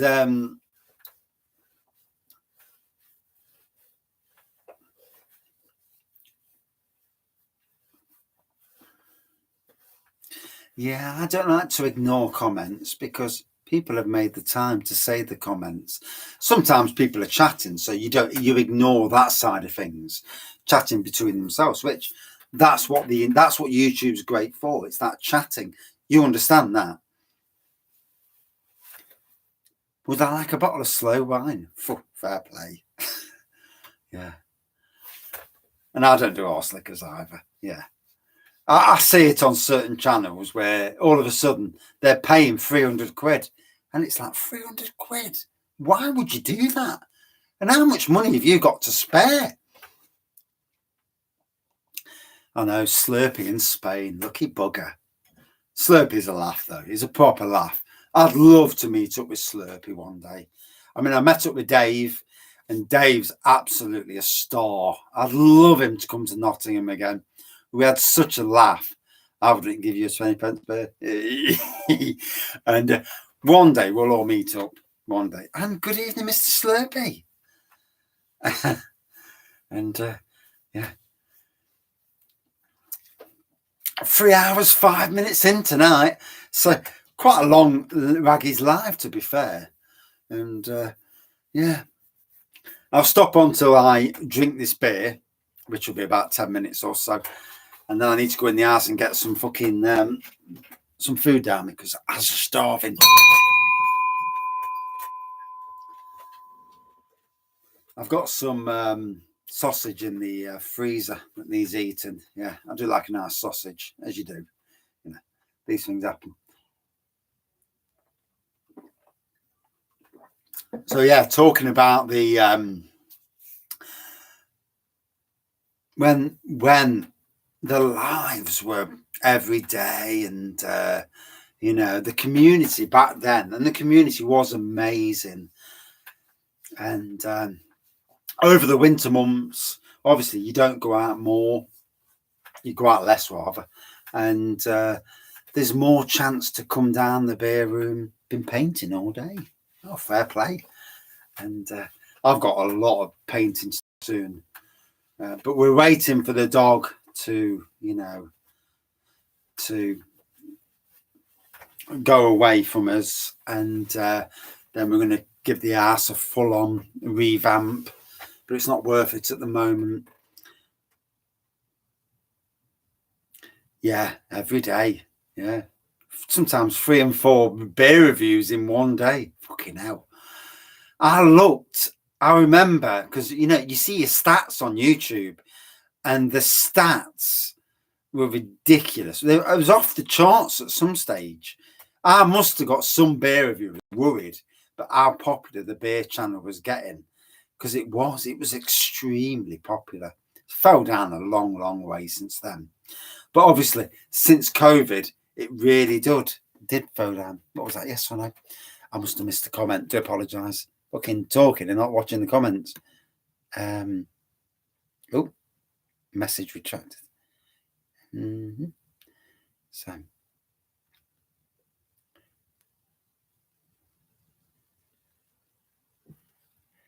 oh yeah. So I would like it. Yeah, that's the slow wine. Definitely. Yeah, the lockdown beer reviews were great times. Well, they are. They helped us all in a lot of ways, because, you know, it's in some ways, let's be fair, with what's going off at the moment on TV, whether you support the Royals or whether you don't, TV is saturated, and it's like, fucking hell. Every time I look on, there's people walking around a coffin, and it's like, yeah, that's interesting. And whether you're a royalist or not, you know, there's only so much of that you can take. And so a beer review, something to lighten the mood, is a good thing. 72-hour work week this week, off till Thursday. Fair play, mate, fair play. Feel like we're in lockdown. Yeah. Yeah. Oh, I know, Aaron, you ain't got a blue spanner. We need to get you a spanner. Yeah.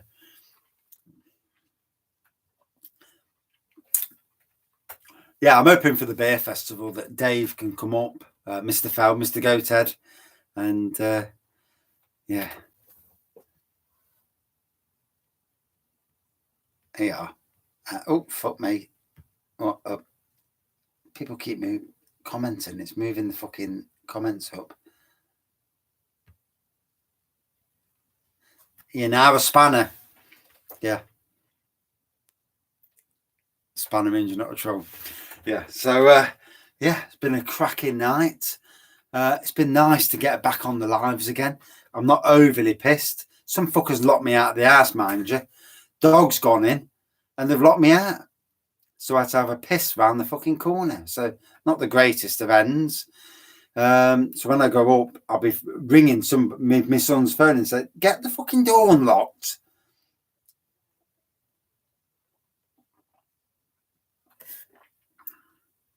9.5%.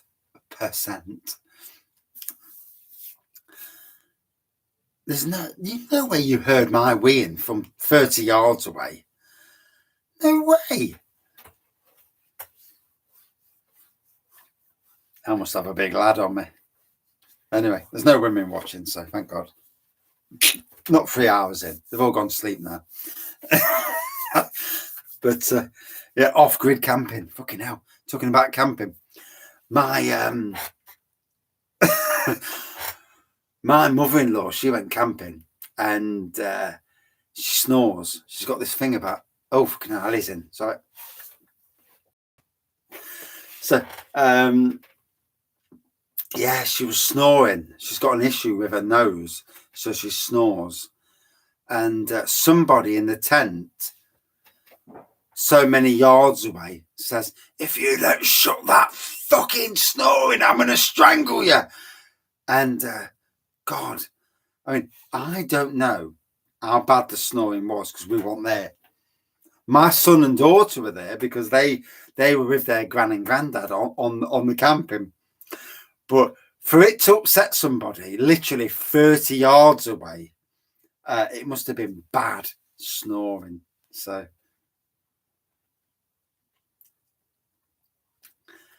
I mean, my wife, she was snoring the other night, and it was fucking killing me. Absolutely killing me. Probably best not to put your mobile on on the stream, mate. It's not me. It's not most of us, but it's the spam bots that probably best to message via. Yeah, probably best to message via other means. You know, YouTube and that, and not YouTube, Facebook and them sort of things. Yeah. In this world where we live in at the moment, you know, never give too much away on the internet because, and certainly not details because people.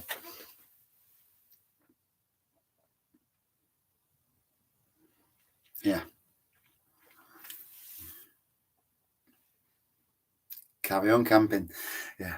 I don't like camping. I mean, we're going to a caravan in the middle of October for the first time in 18 years, if not longer. And I thought there was somebody walking in then. Jesus, scared the shit out of me. And yeah, it should be interesting. Yeah, I've got a shitload of beer. They're all going to be beer reviews, pissed up beer reviews. And I'm going to get the other people on the beer reviews. Yeah. Yeah. The Wraggy week away, pissed up beer reviews. Oh, it's going to be epic. Yeah. No one's going to give a shit. We're all going to talk. Like, we don't give a monkey. I don't give monkeys most of the time anyway.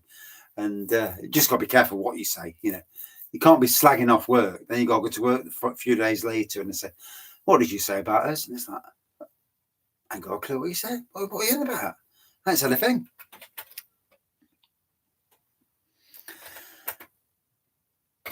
Yeah, be very, very careful about putting numbers on the channel. I will actually say, oh, fuck me. Oh, shit, your number's gone now. Who keeps commenting? 1 minute. Let me just.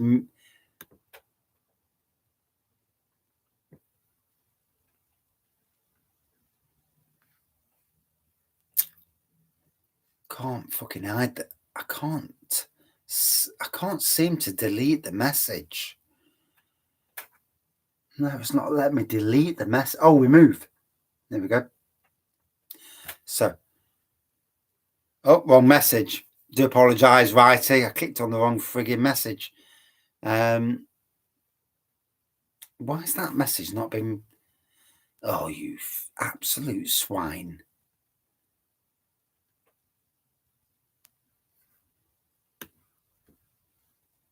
No, I've got to out. Oh, God. All right. Home alone with the dog. You're going to be in charge. Fair play. Dog will be in charge. Yeah, I haven't. Yeah. Be very careful about putting any numbers on the internet. You know, it's not obviously the people on the channel, but you know the spam bots. All of a sudden, you'll be getting messages from bloody people wanting to sell you Viagra or whatever else. Some of the stuff I get messages for.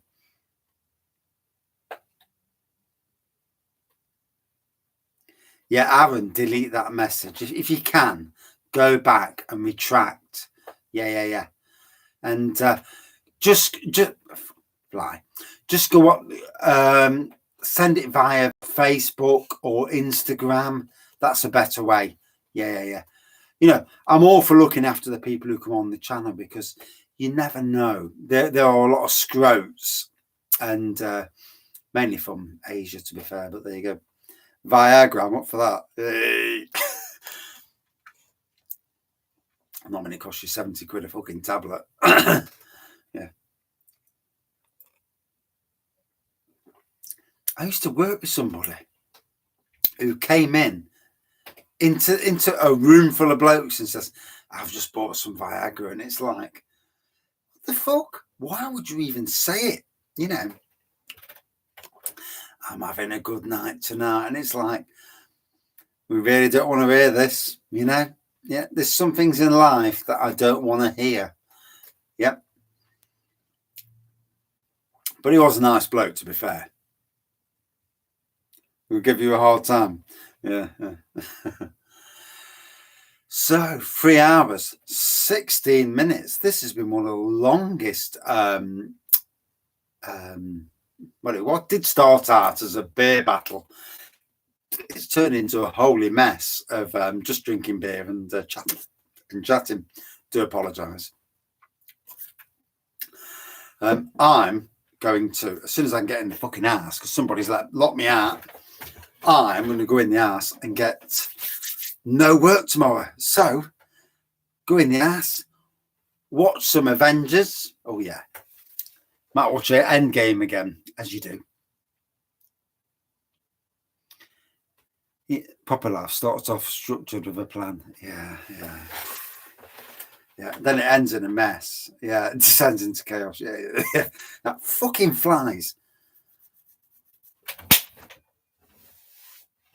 Yeah, I killed a fly on camera. I walked around with Sainsbury's. Is that supposed to be Sainsbury's? How drunk are you? Yeah. Oh. Actually, Sainsbury's, to be fair, their beer section's not too bad. Asda's beer section is absolutely shit compared to Sainsbury's. Drunk but had a good night. That's always the way, isn't it? You know, it's the nights we have. It's having a drink but enjoying what you drink. I mean, I'm going to the to you know, something quite out of my comfort zone, shall we say, to a raffle night. I've got a few friends that are going to be there, so I'm in company. I don't know what to expect for the rest of it. I'm God hoping that no one tries to drag me on stage and says, he's a beer reviewer. And I'm like, fuck off, you cunt. I'm fucking no one. I'm just somebody who goes on YouTube. Thank you, Ali, for joining in. It's been a great one. And, you know, it's lovely to see everyone back on the channel. We will try and get these more often. And so we build the community back up and introduce more people, because community needs to be regular, often, and more so. And cheaper beers as well, so we can all join in.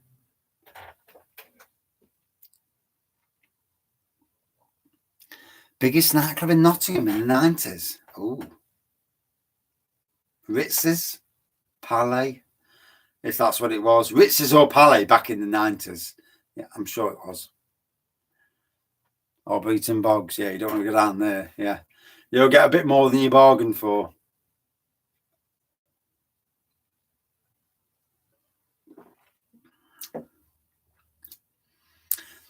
The Christmas work party. Oh, if you'd have been there. 1, I was steaming. 2, they gave the best gardener and the best worker out to 2 absolute knobs. And I'm there and I'm thinking, I get on with both of them, but the best gardener, it was a fucking joke. If you're going to give the best gardener out to somebody, give it to somebody who's actually half a gardener. And they didn't. And when they did it, it's like, that's a kick in the fucking teeth to me. Then they gave the best worker out to another bloke who was a fucking lazy bastard. And it's like, again, it's like, oh, fuck's sakes. So I was pissed off.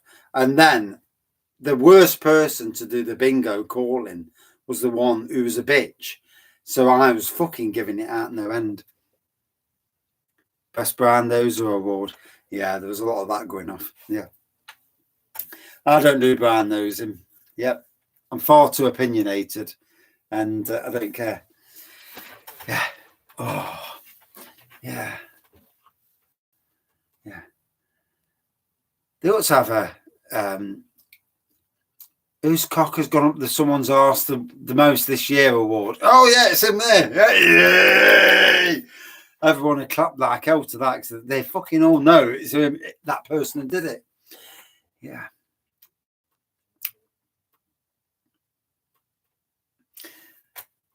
Good evening, Owen from Cardiff. How are you? So, 3 hours 21 in. Do apologise for any profanity just recently. Obviously, when you do beer reviews, you're drinking beer, you know, the quality of the beer review goes, you know, downhill basically. And but you know, for the most part, we're still good people. For the most part. And yes. So I'm drinking an Imperial St. Peter's honey porter, 9.5%, basically a honey porter's kit with 1 3 hour. Yeah. That's what the beer reviews are for. They're the professional side of things. They're like, oh yeah, he actually can do beer reviews, and then you get the lives, and it's like, yeah, it's gone to shit. He's talking, he's swearing, he don't care, and even my camera is looking at me with sad eyes. So I've got this camera thing in front of me that's not lit up because for some reason it's died, and even the eyes on it, I'm not sure if they're eyes, but even they're sad. It's like looking at me and thinking, yeah, your beer reviews are drunk, yeah. And the wife's home in about an hour, so I need to sober up for the wife, you know, as you do. And I have actually got a 75% vodka review to put on the channel. So I will actually make that live at some stage.